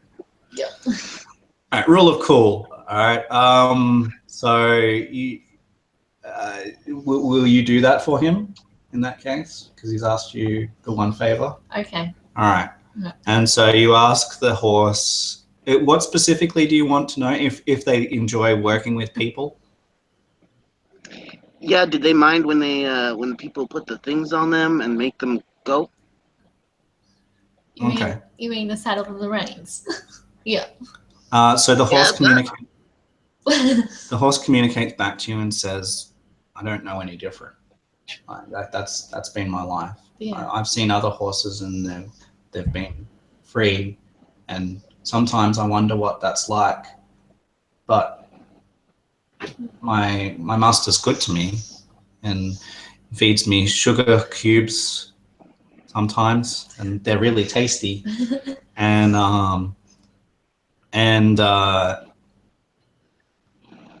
you know that I love it when they brush me down. It feels really good." You asked. Anything else you'd like to know? That's really great. None of us, I suppose, none of us know anything different than what we know. So But I that's don't. cool. Thank you. I don't really. I wish sometimes I didn't have to wear those things that they put on. Oh, yeah, there. I don't mind the blanket, but those heavy things, they feel a bit uncomfortable. We all, And you know what I really we all hate? have heavy things. What I really hate is when the clip gets stuck in my fur, my hair, Mhm. and it just sort of jars. And yeah, that's the worst thing. She was. Terrible. Well, so she Well, communicates those things to you as if she's just Having a full-on conversation. yeah. I really appreciate it. That's a very wonderful talent you have, and it totally put me in a better mental place. Anything you want to know, just you know who to ask. All right. So, I'm guessing that you guys don't necessarily walk like right close to each other, but you'll come in, you'll get in the small group, and it looks like that the farm girl has offered you a spot on her horse, which is very nice of her. You're not really used to sharing a horse. I don't know how much your family taught you. You certainly know how to ride. Do you reckon you would be the type that went on a ride like every day, or you just sort of learnt how to ride a horse and you just left them be? I just picked it up, rode a horse when I was young, and nature took it to school. Okay, cool. So that's all good. So you guys head towards the farm in that case. Is that what we're doing? And we'll do that mounted. Yes. All right.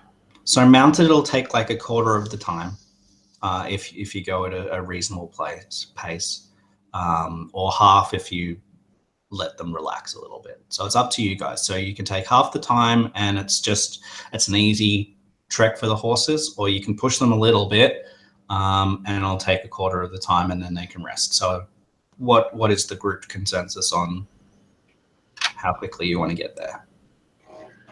Mad recommends that we push a little bit, but allow the horses to rest in between, so it's not they don't overheat. It's not too stressful on their bodies.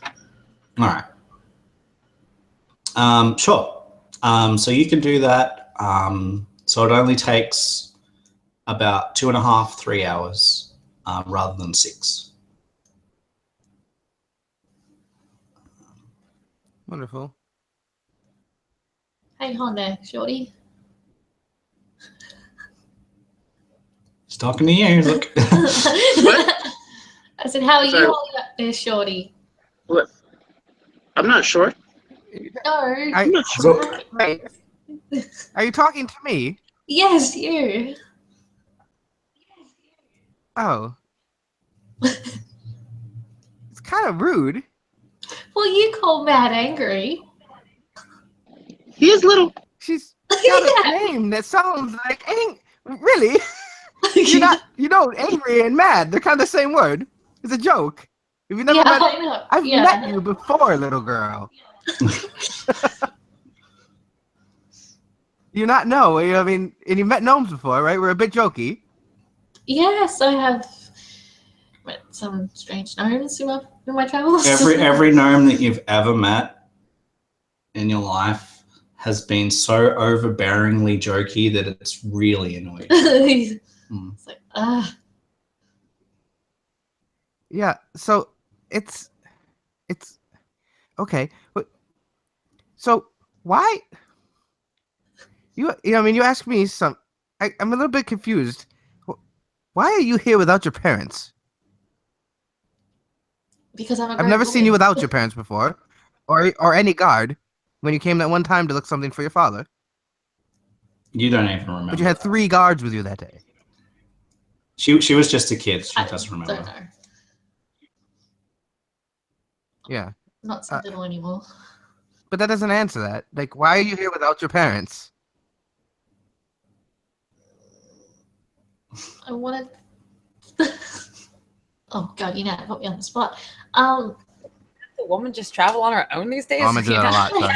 About that. I'm not gonna explore like the world by myself. I'm pretty, I can defend for Wait. myself. That's very noble of you. Thank you.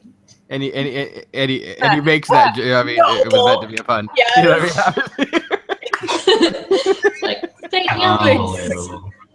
All right, so what I'm going to do is I'm going to fast track us as you guys have your little banter between the characters on your horses, and I'm going to fast track us, okay? Because we've had a bit of thing. So we're going to go over to Roll20 now, and I'm going to change the page. So we saw the little village or city that we were in with those stone buildings and the thatched roofs. So we cross now to an open world map. This one over here. And because of the way that the session has gone, you guys are on horseback. I did not come prepared for that, which is okay. I can deal with that.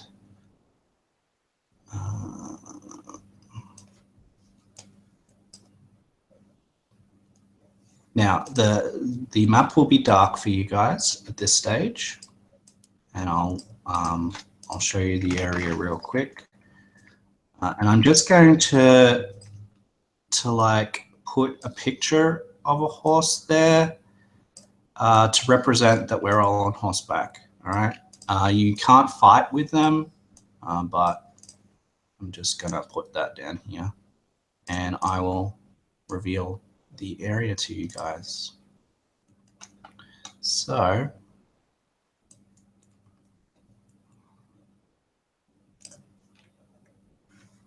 can you guys all see where you are? So this is a road, obviously. We're seeing some bushes on the side of the road. All right, and there's some rocky outcropping over there. All right, and I'll reveal a little bit more of this road for you. Okay, so there we go. So you guys should be able to control your characters, your tokens. You should be able to click on them and move them around and stuff like that.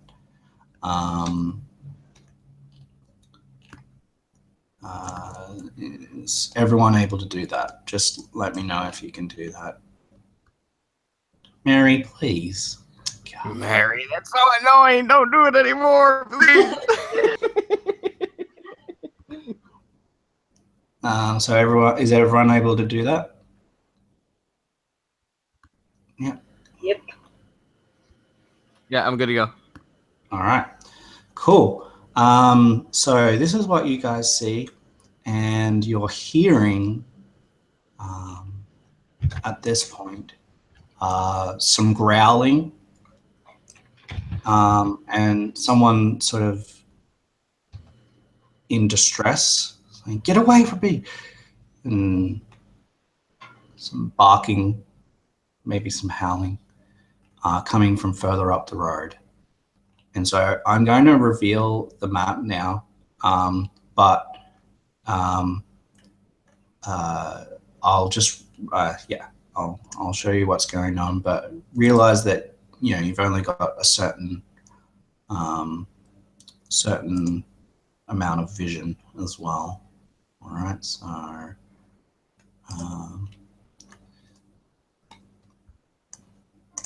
oh my. all right, and so as you round the corner, which is just here, as you come to that stage, you're able to see that there is indeed a wagon that is obviously being stopped, and there's a man that's being attacked by a wolf over here. Not, hey, you, go away.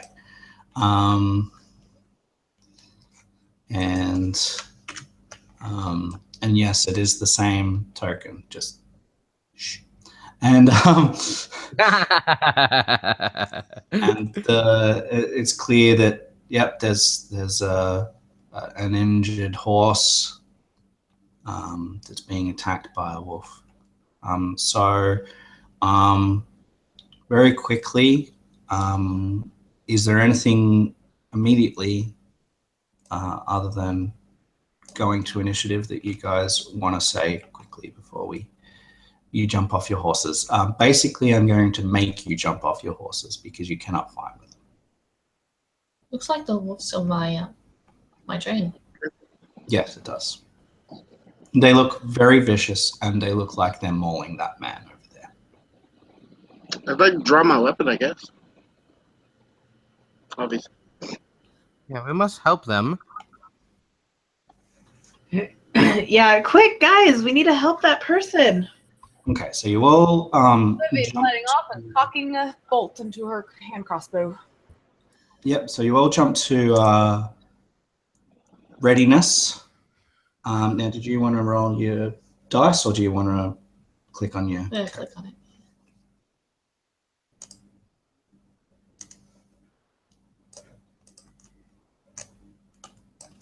All right, so what we do is we roll this one. So roll for initiative, guys.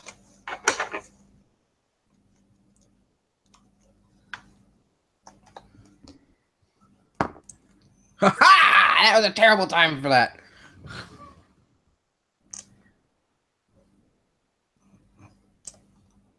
We'll just have to deal with the less than perfect situation here. All right, so what have I got? Let's do.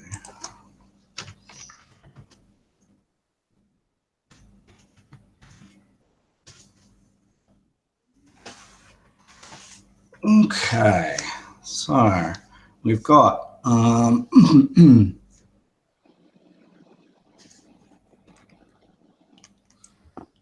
got a 22. yeah, so that's I rolled a net. awesome. All right, so I've got so you rolled nat 20, Corey. Yeah, I did. All right, so That's Sparky, why I had that reaction.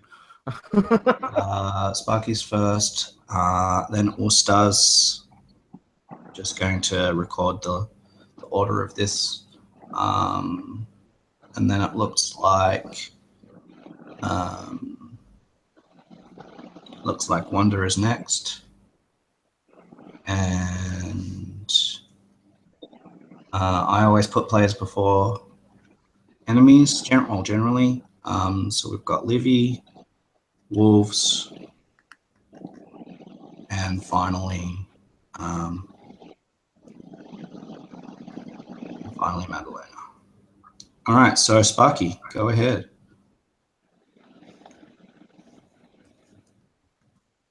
You can act. All right, so he would definitely be staying back a bit. and pulls off that large contraption that you do see strapped to his back. And he goes, it's gonna be a bit loud. And he will take aim for the first time, and you guys will see him use his funky little contraption here. And he takes it and he kind of lines it up, and it looks like maybe he would shoot an arrow through it, to anybody that would see that type of thing. The only person that maybe has seen this is Livy, and she's maybe seen in different incarnations and such. But he lines it up, he takes his shot, and he shoots. All right, go ahead. That is a 16 on the die. I don't know and I add 4, so that's a 20. And I would like to aim at, give me just one moment.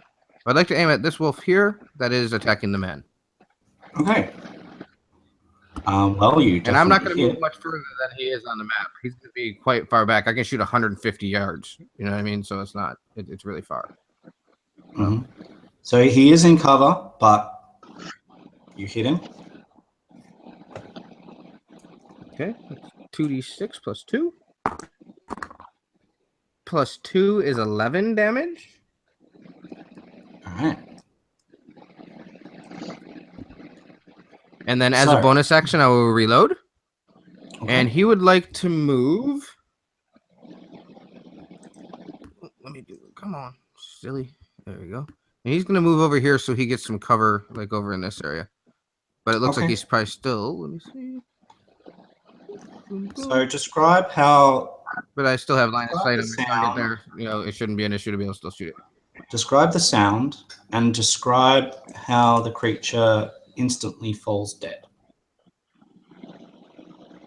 Okay, so he did, he did say those things. He's like, it's gonna be quite loud.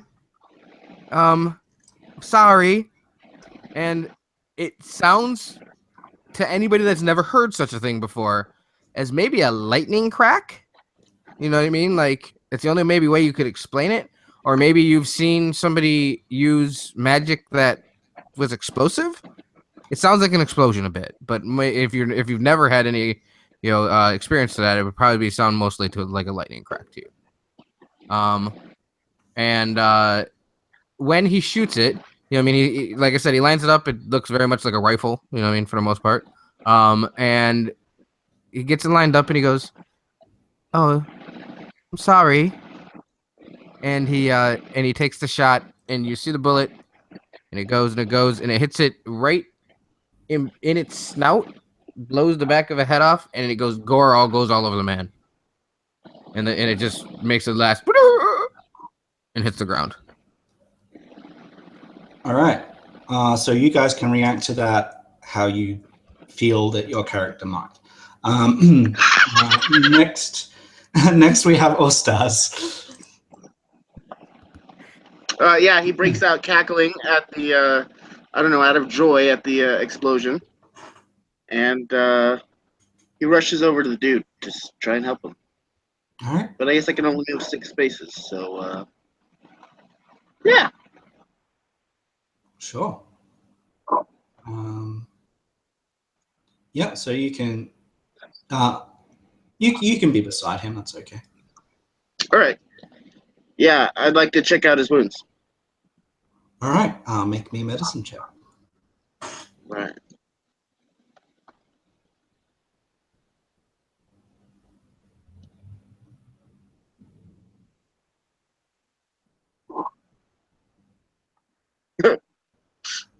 All right, you can clearly see that he's been mauled, and you can clearly see that he's in distress and is clearly bleeding. He's in bad shape. He's conscious and he's screaming. Other than that, that's what you see. And he's got wolf brains all over him. And he's got wolf brains all over him. Yep. Excuse me. All right. Does that count as my action, that medicine? Being that I'm going to say, what else would you do? Oh, I guess I would just like to help him cover his wounds or pull him away. All right. Yeah, you can start that process. All right. All right. And I'm just, because of where you are, Mm-hmm. I'm going to show you, for the rest of the characters, you're just going to have to pretend that you don't see what he sees, okay, for the time being. So you can see further down south there, okay? Okay. Cool. All right. So, Hey Matt, do the other characters know the other wolf is there, or do we not see that yet? no. So you know that, Okay. so anyone that is in line of sight, like take your ruler and can sort of draw a line of sight past this boulder here, you can see it, that right? So if you can draw a line of sight past that boulder, then you can see that wolf. If you can't, which is clearly not in your line of sight, Sparky. Yeah, clearly not. Yeah, not at all. For Chloe, for Wanda, her line of sight will start. Yeah, she can't see it. She can see the dead horse, but that's about it. But Livy and Madalina can definitely see. All right, so that was Ustar's turn. So Wanda, what would you like to do? So you can only see in that line, like I said. Yeah. You can see this pretty much. Okay.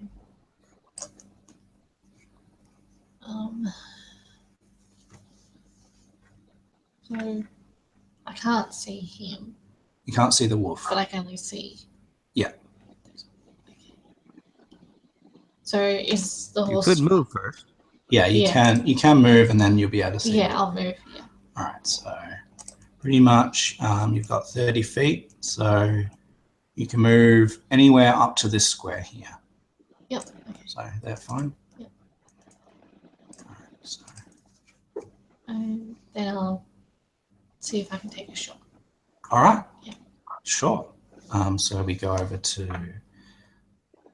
this one over here. Now I haven't got.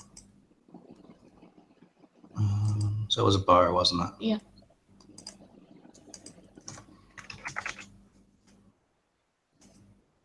I think it was a short bow. Or was it a long bow? I can't even remember. Short bow. Okay. And that's correct. And it's Dex. And it's piercing. So let's just. How do we actually. Oh, it's just here. So you got a 12. Okay, so you shoot your bow, and it sort of flies true, but just at the last minute, it just sort of misses. It flies very close to the wolf, but unfortunately just lands harmlessly amongst those rocks over there. So you're very close, but not quite. So you've moved and you've shot. Is there anything that you would like to say, or any small things that you would like to do? Damn. Damn. So close. And remember, you do have your spells as well. I don't remember what they are, but I'm sure you probably do. All right, so that was your turn. Livy, you've just seen all of this. Excellent. So Livy kind of walks up here, probably about here-ish is when she hears that big blast sound of that weird cannon. It's just like ducks for a moment, but seeing the one wolf obliterated will then make her line of sight on this one with a 22 to hit. Yeah, definitely hit it. Did I not set up the damn it? Weird. Oh, that's 1d6 pierce. That's weird. Ah, whatever. Roll 1d6 for max damage. All right. The Just the kinda- arrow pierces into the thick flesh of the wolf, and it sort of yelps, but it's still alive. Excellent. A shot though. Not for long. Not for long. All right. Yeah. Sure. All right. So that's your turn. Is there anything else you want to do? No. All right. The wolf immediately will. That's not the wolf. That's a dead horse. Will rush you.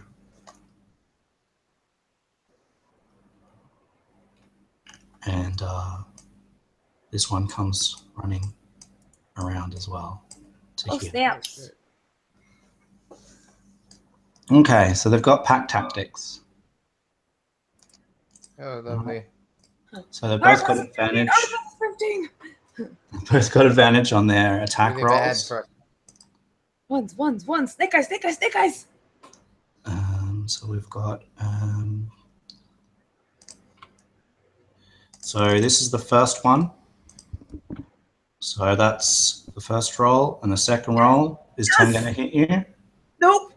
No. And then the second one will be Miss. a 12. Yes, I survived it. Livy's just like sees these wolves come over, and she's just like sidestepping them, just like no doggy, and just almost as though she's dancing with them in a way, just like nope. All right. Cool. So as this happens, another wolf breaks the thing here, and another one comes over here. And they've also got advantage on their attacks. So we will do those. So we've got a 17 and a 14 to hit Sparky.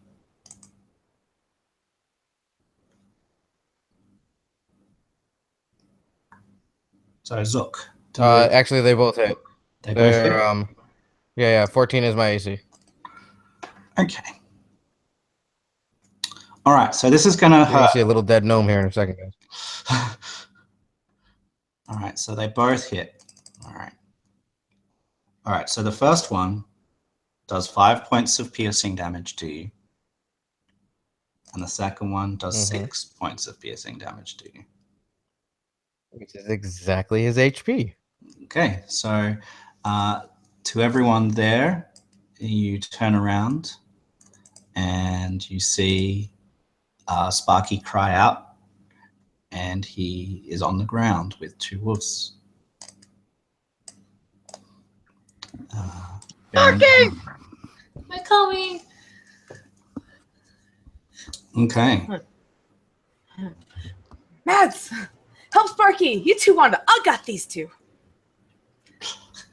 All right, and the last person to go is Madalena, obviously. So Madeline is trying to absorb everything that's just happened, but she sees Sparky on the ground, and Sparky! She draws her bow and shoots for. How do I select? So with the arrow, you can just hold down left, and it'll ping. Yeah. Okay, so she'll shoot at this one here. Mm-hmm. Give me a second. Hit. Yes. Oh, yes. Woohoo. So, do I pick one of those? Because I'm going to pick the 20. If in your macro, which I'll just quickly go into your character sheet for a second.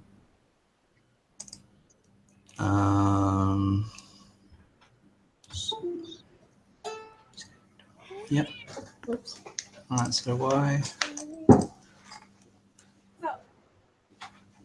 I'm just wondering why it hasn't actually done done the damage.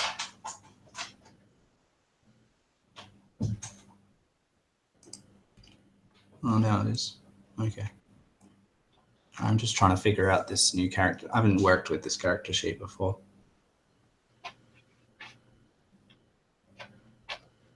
And it's considering strength rather than dex. So let me quickly change that for you.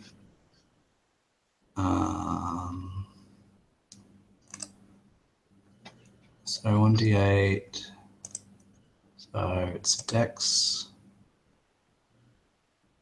1d8 dex. And 1d8 on the crit. All right, that should be a bit better now. So you'll actually get, what's your dex? It's still the same, okay. So it's the same either way, but so you do 3 piercing damage to it. It yelps. It is not dead. Let's have an arrow sticking out of it, though. Is there anything else that you would like to do? Can I have another attack since I didn't move, or? Unfortunately, no. Okay. So, a move is done with a move action, and an attack is done with an attack action, and they're 2 different things. Okay, so I'm done. All right, and you are you're a ranger, right? Yeah. Yeah. Cool. Just wanted to double check. Now, do rangers get anything help at you out this here a level, bit. or is it level 2 that they get their stuff? I think they get spells at level 2. No, I mean the ranger features, like the. That's not to level 3. Level 3. Yeah, it's not to level 3. I play ranger often. Okay, I will take your word for it. Sure. So that was I'm you. looking at it real quick. So Sparky.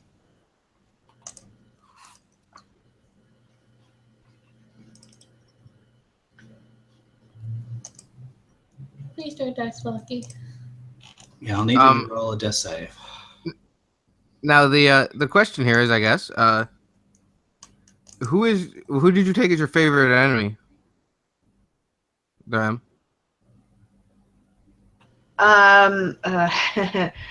Let me see if I selected a favorite enemy.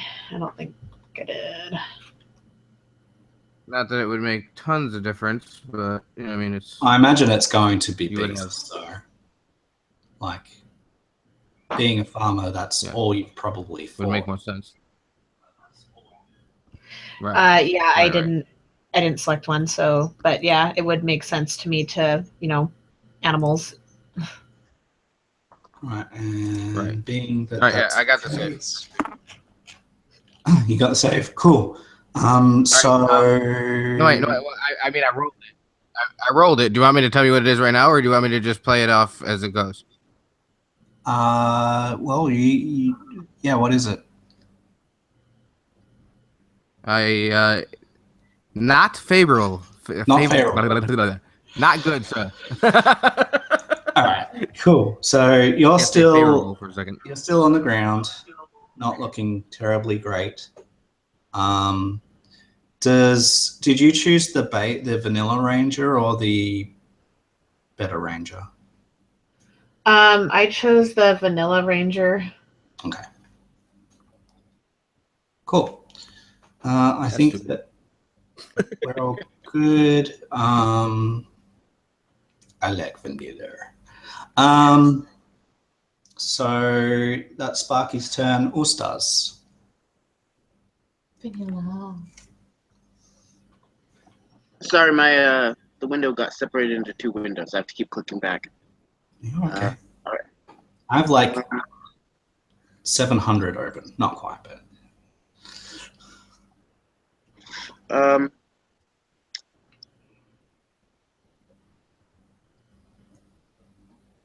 I just gotta draw a line.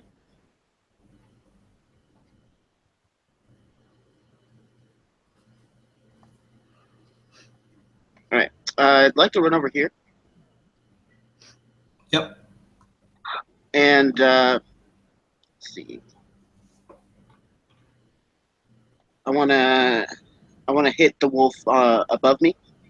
Okay. I have my weird weapon as an iron mace. Trying to figure out how to roll that. All right. There we go. That's good. So 4. All right. So that one. So describe how you kill it. He lifts the kanabo and pulls it behind his back, and with his full force, smacks it right on the head. Awesome. Blood course over to the head. All right. So that. Anything else you want to do on your turn? Yeah, I'd like to use my martial arts bonus action so that I can do an unarmed attack using a d6 against the wolf. I believe it'll be a D4, but yes. Oh yeah, sorry. Yeah, it'd be D4. So you still have to roll for your attack. Mm-hmm. How do I roll an unarmed attack? Do I just need to make an armed weapon? So It's, this is a D20. Just roll the same. yeah, just the same thing for the moment. It'll be fine. And 11. So it's not going to be enough to hit. So what I will do though is I will add it to your character sheet, okay? And that way you can differentiate what you're doing next time.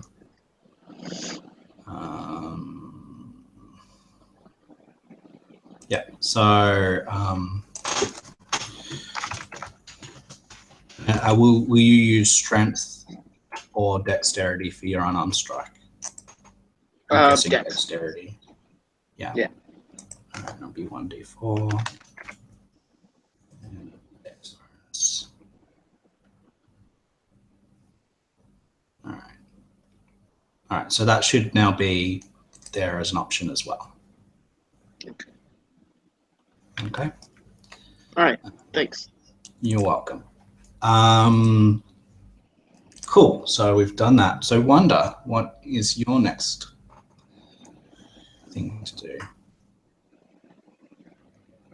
think I might aim for the wolf named Sparky. This one here? Yeah. It's being damaged? Yeah. Sure.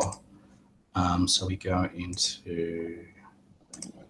I've got so many things open and clicking the wrong things. Go away.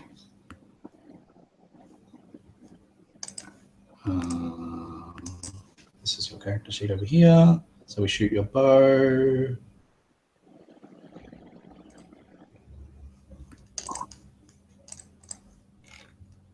Oh yeah. Oh yeah. Woohoo.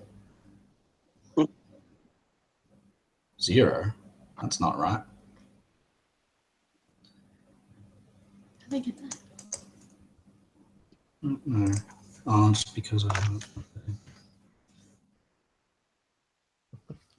Yeah, it says you rolled a 0. That's weird.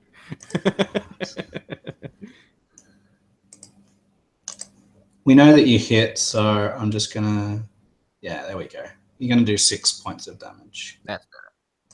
All right. So you describe how that one falls dead.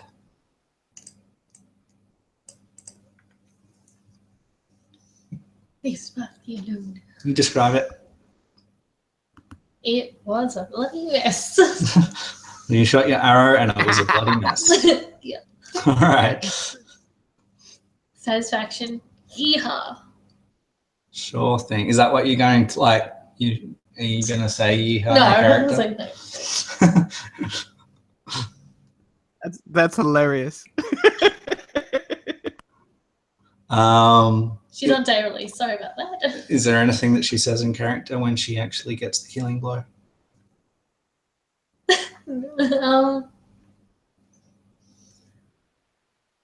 Shall not return. You shall not return. Yeah, something like that. How very noble. All right. I love it. Livy, you're up. Level 3 Wood Elf Livy. Cowboy. Wolves come and start to attack her, and Stav coming over and taking out one. She just drops a hand crossbow and whips out her rapier and goes right into for a nice little jab. That I know, Spence. 15 for I believe that's 5 piercing. 5 piercing. All right. So yeah, you definitely poke a hole in the thing. It yelps, but it does not go down. Range. It's not showing my damage on here for whatever reason. It's being Yeah, it weird. was I don't know what's really going small, on, but it's yeah. I see 5 there. It's fine. That's the range. Yeah. So it's actually 8 because it should add her thing. Oh, okay. Yeah. Sure. Sure. Well, you injure it. Darn tootin' she does. Maybe she's gonna puncture his stinking lung and be Alright. like, if I can do that. This one runs up here, and because the one that Livy just attacked will attack her. So neither of them have advantage because they don't have allies giving them pack tactics. So we just go. This one is against Madalena. Will 14 hit you, Madalena?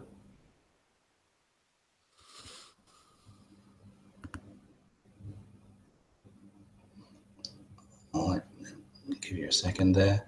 And If she doesn't want it, I'll take it. And I've got 13 against Livy. As it tries to bite at her, she flourishes her blade and is able to sidestep it. All right. I'll check on Madalena. You're I mean, muted, did Emma. that hit you at a 14? Yes, it does. So, okay. So Sorry. that's okay. So you will take this many damage. 7. Ah. Ouch. You feel that one in the morning. Then I need you to make a strength saving throw, please.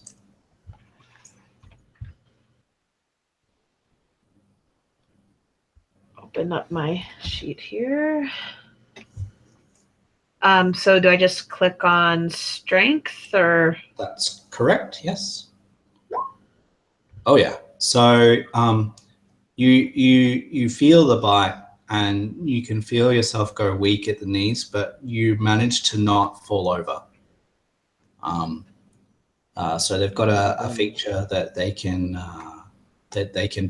force you down onto the ground when they attack you, but you manage to save that, so you don't fall on the ground. And that is their attacks for this round. And so we are up to Madalena. Are there any rules as far as like weapon switching and?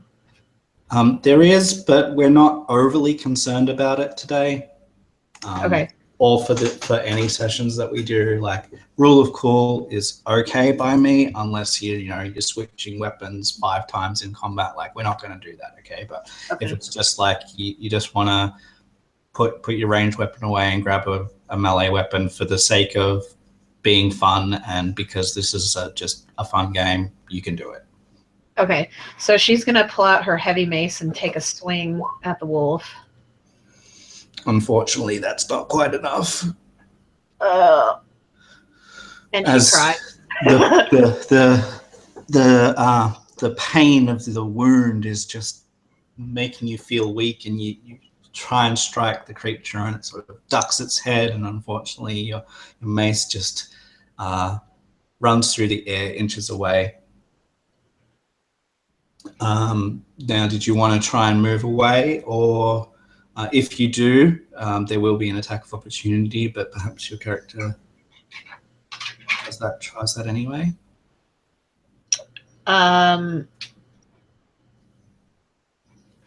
if I take like a 5-foot step back, will it still trigger? Unfortunately, yes. You can only Yep. move to another square next to it. If you move actually away, then it will attack you. Okay, then I'll just stay put. Okay. So Sparky, I need another death save, please. Yeah, let's go with that save. That's not looking good for the Sparkster. All right. So RP wise, Sparky has now been on the ground for nearly 15 seconds. He is bleeding profusely and is not looking terribly healthy. Ustas.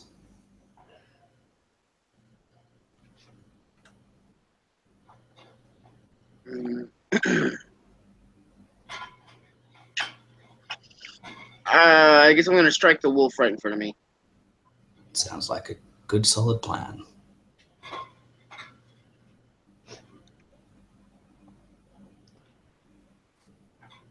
Unfortunately,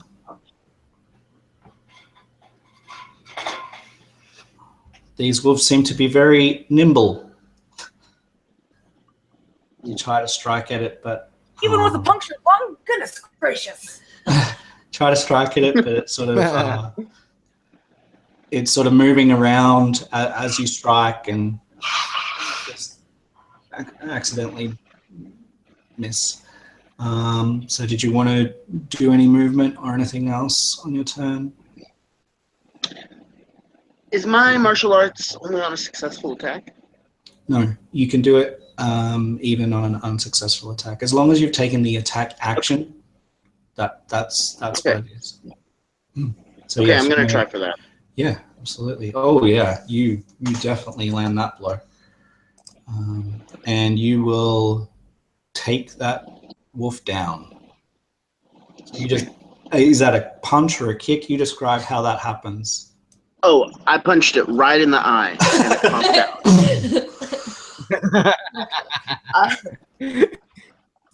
All right. Well, there's one left, You guys. still have movement if you would like to. Yeah, you do have movement if you would like to take some. So I will let you do that. Wanda, there's one left, and that that weird Nomi kind of guy that you're not sure whether you like yet is on the ground bleeding. I think actually I would help Sparky out. All right. Yeah. Okay. So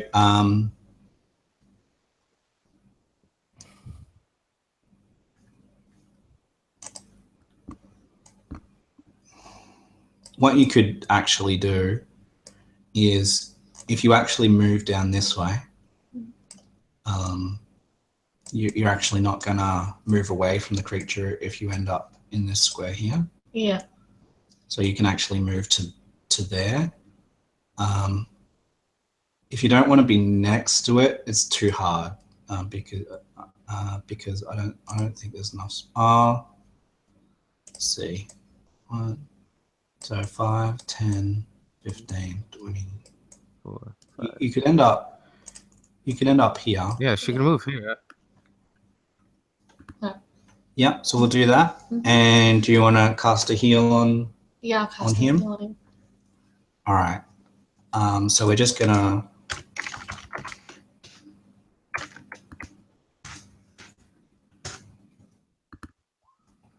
So, Sparky, in a surge of, you open your eyes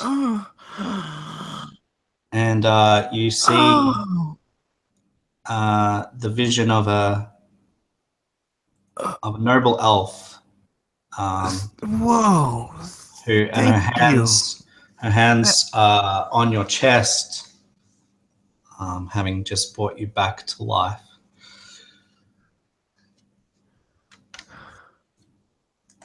Did you take them down? We only have one left. But okay. It's okay. It's okay. It's okay, she says. We can do this. Okay, so that is your turn. And Livy, you see your friend who you know, who just went down, who's bleeding profusely, and this strange elf that you just met comes over and lays her hands on his chest, and he just gasps back to life as if nothing wrong happened. Oh, I'm glad you got that. I guess I'll just take care of this then, as she says, as she kind of strides over and kind of stops, looks, sees that there's this wolf still snarling, and is like, yeah, poke. As though hunting wolves and stabbing them was the most natural thing possible. With a 6. All right. So, yep. You do land a blow on it. Got And your again, lungs too. it yelps, and you can sort of see a little bit of wildness in its eyes. And you can see that the rest of the wolves are slain, and maybe its confidence in its pack is dissipating. Do you want to take advantage of this opportunity in any way? Oh, if it's gonna run away, she's totally gonna be like, stab to stab. Stab. Well, it is its turn. So let's make a wisdom check on my behalf here. So I've got a +1 on that. So 20 + 1. Apparently, it's going to stay. Bring it. And being that it smells the blood of Madalena, he's going to have another go. Great. Oh, disadvantage. It's so sad. Yeah, unfortunately you can't. It only gets an 8, so it's quite wounded, and it doesn't quite manage to bite Madalena, which is probably just as well. And that's its turn. Madalena, you've just seen this wolf have a go at you. It totally whiffed. What is your reaction? Livy just looks at her and goes, shit. She's like holding the wolf off with one hand as its jaws are snapping centimeters from her face. And she Oof. lifts her mace and tries another go. Oh, yeah. You finish it off. And she smacks it right in the skull, and his skull just caves in. All right. And with that, you have successfully fended off the wolf attack. You hear howls in the distance, but they seem like in another world almost. It's like something eerie and strange about them. And the wolves that are around here that you see, they're bleeding, they seem natural, but you can see that, you saw through just their behavior that they're not usually like this. They don't usually go humans at all, because they know that humans are their predators, really. Unless they're stupid hungry, but it looks like in this case they were driven to this. Perhaps you're not sure exactly why or how, but they did not. It does not seem like a natural occurrence that normal wolves would attack a caravan like this in broad daylight with people around, and then attack more people with weapons, and especially a big boomstick that made a massive lightning cracking sound, and they still didn't run away. So this all seems very unusual. So up to you guys now, whoever would like to say what they would like to do next. Those wolves fought like they were mad. They had no reason to fight us or nothing to gain. And I don't mean you. Matt is going to go check on the wagon driver and make sure he's okay. And Yeah. Olivia would also. So you head over there, and in the heat of battle, you didn't notice, but the man has sort of slumped. He stopped screaming, and it seems like he's fallen into a state of unconsciousness. As you can see that, while Ustaz has managed to quickly bandage him, the blood is sort of bleeding through the hasty bandages that he did manage to strap on. They have helped, but he has still slipped into unconsciousness. Matt's Yeah, go ahead. Mad's going to call to Wander. Is that Wanda. Wanda? She's going to call to Wanda, and she's seeing her healing abilities. See if hopefully she can heal him. Sure. So what, will you go over there? Yep. Sure. So we're out of combat now, so we don't have to obey rules of movement. Yep. So you head over there. Now, as far as magic goes, you've only got one spell left for the day. So you could just roll a medicine check if you like. Yeah, I'll do a medicine check. All right. To see whether you can help this man. So we'll do that. So we'll go here. That's a 22. As you dress this guy's wounds quite expertly, everyone that's there that's seeing her will immediately tell that she has a knack for this. She's obviously had some training with dressing wounds and cleaning wounds and bandaging. And the man is stable. He's no longer fully bleeding out. He doesn't come to as such for a few minutes after tending to him and checking the caravan out and making sure there's no more wolves and stuff. He does come to, and he's very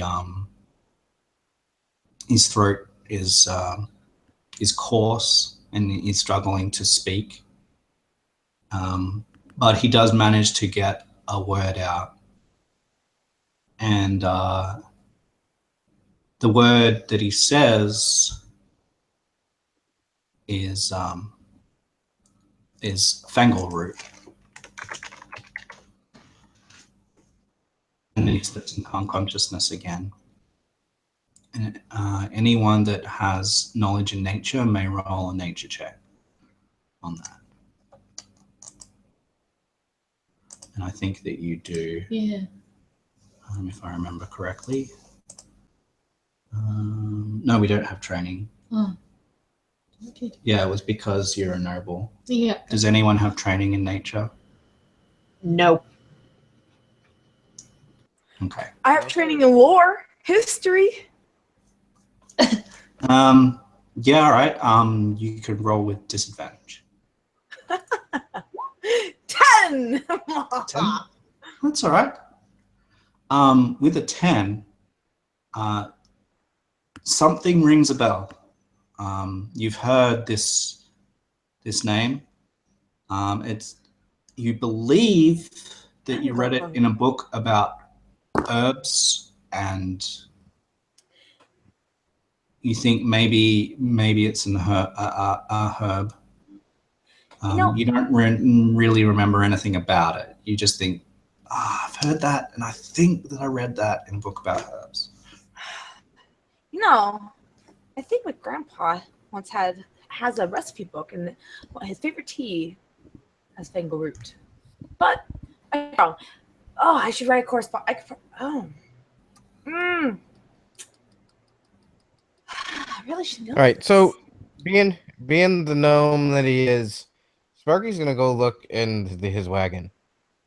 Yep. All right.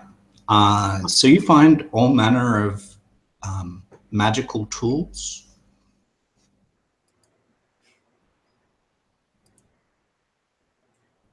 Okay, and then it dawns on him that this is the guy that's gonna be able to help his friend. Yep. I wish I was better playing my class right now. Yeah, you know, what I mean? Because I could have probably detected what that was because I can whatever. He can use detect magic and identify as a free spell. So whatever. I didn't realize I could do that at the time. So but I go over and I go you're the trader that has a bit of magic skills. Is that correct? He's unconscious again, unfortunately. He managed to get a single word out, which was the word Fangleroot, and then he slumped back into unconsciousness. He is stable, however. And his horse is dead, right? Yes, very dead, and Yeah, very dead. very torn up, and a little bit disgusting. Yeah. I would like to know how that one liked working for people. I can't ask you that Yeah, now. she doesn't have that power, unfortunately. How do you feel right now? Much worse. Yes. I think it feels dead. Mm. It's a terrible Definitely feeling to looks have. and smells dead. Yeah. Delicious. It's dying to tell us. Don't worry. Terrible. Come on, that's 2 in 1 game. That's pretty good. Anyways, Far away. Ah, I'm not a pun guy usually. So, but anyways, this is kind of funny. Anyways, but so I would look at the group and I go, well, I'll tell you what, we could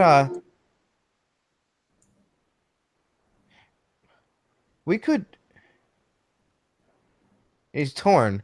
He's like, we could help this man and probably take the rigging off of his horse and use it onto one of our horses and take him back to your farmstead. They're angry. Yes, let's do that. She goes over and And then if we help him, he'll probably help out my friend. possible. Yeah.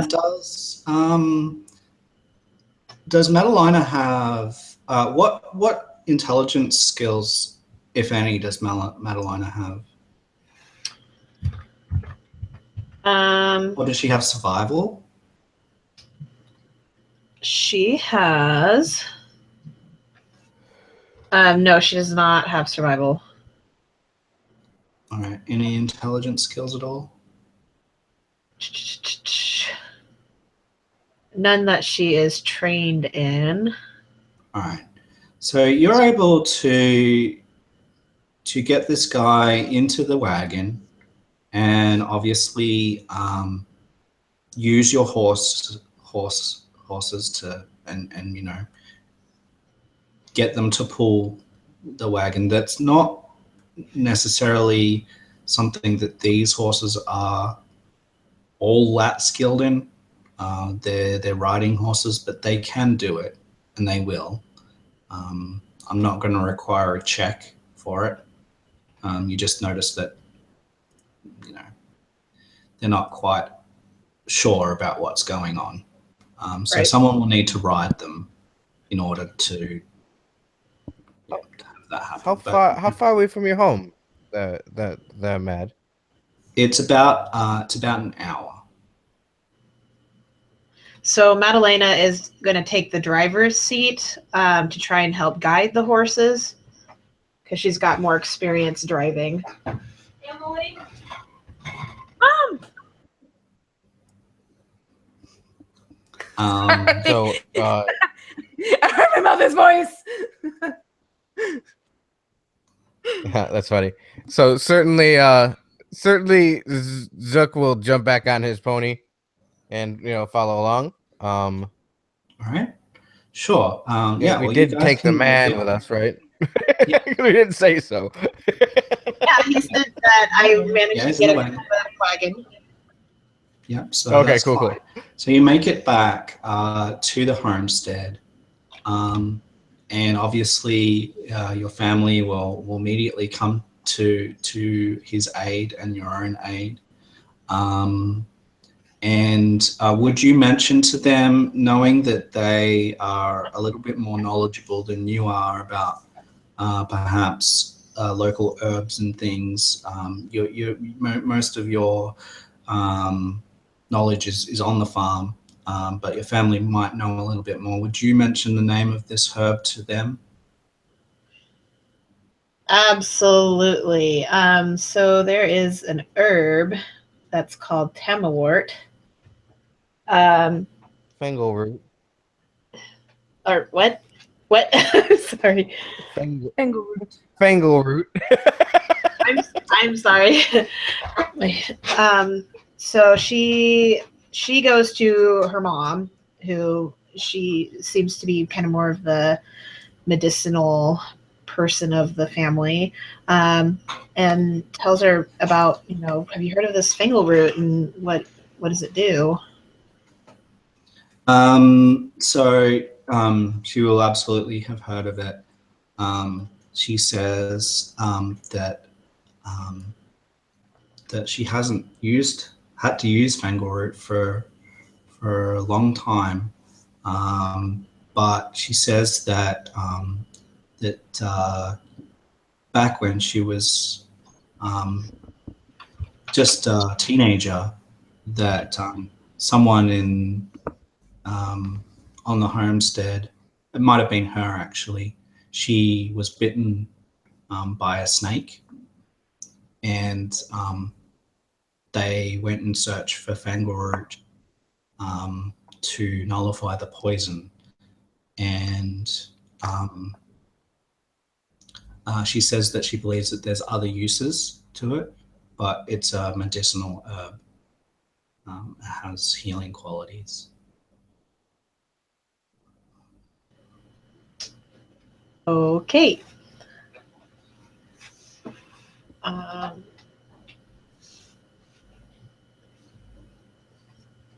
So she'll also be able to tell you that it grows near water, and especially running water. And she says there is a stream nearby. It's about an hour in the opposite direction to what you just came.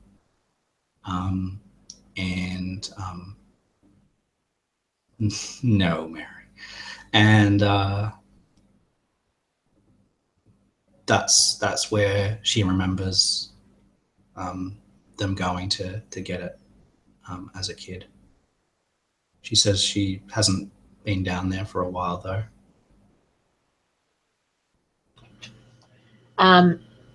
So I guess she'll relay this information to the rest of the party and see what they have to say, because she's not sure what to think of it. What? We weren't there listening to the whole thing?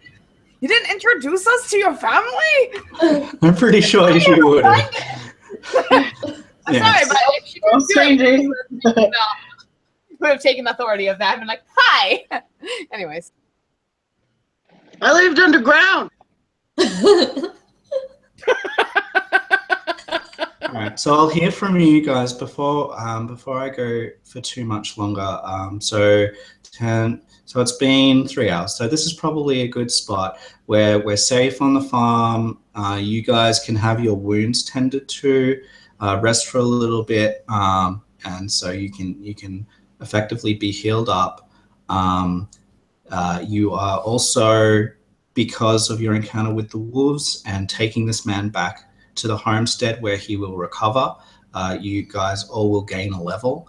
And so for the start of next session, you will be level 2, and we'll be able to continue our adventure next time here on the channel. So I hope that everyone has enjoyed their time. We'll have a quick debrief. So don't go anywhere, anyone that's playing. We'll have a quick debrief when I go off live. So I will just quickly say, is there anything else that anyone else wants to say or do before I close off officially? No. Anybody watch us? Thanks for watching. Bad farm to stop. Just be like, and this is this, and this is a tree. See, look, there's the orchards where apples grow on. Like, she is so excited to educate Stav. He is our new project. I'm extremely pleased to go. I want to meet all the animals, including trees. Let's see too. Matt, And just, Matt go ahead. asked Joe to show Ustaz to the bathhouse and get him accommodations, clothes, food. Well, that will all happen, and everyone can be very comfortable. So, as our last, and just quickly, Yep. if you don't mind, just quickly, Zook would go to Wanda and go, I thank you for that, because it was getting dark for me. I think I was going to pass. It was, and he just says he thanks again. He doesn't trust nobles ever, but it's the first noble that's ever done anything nice for him. And just he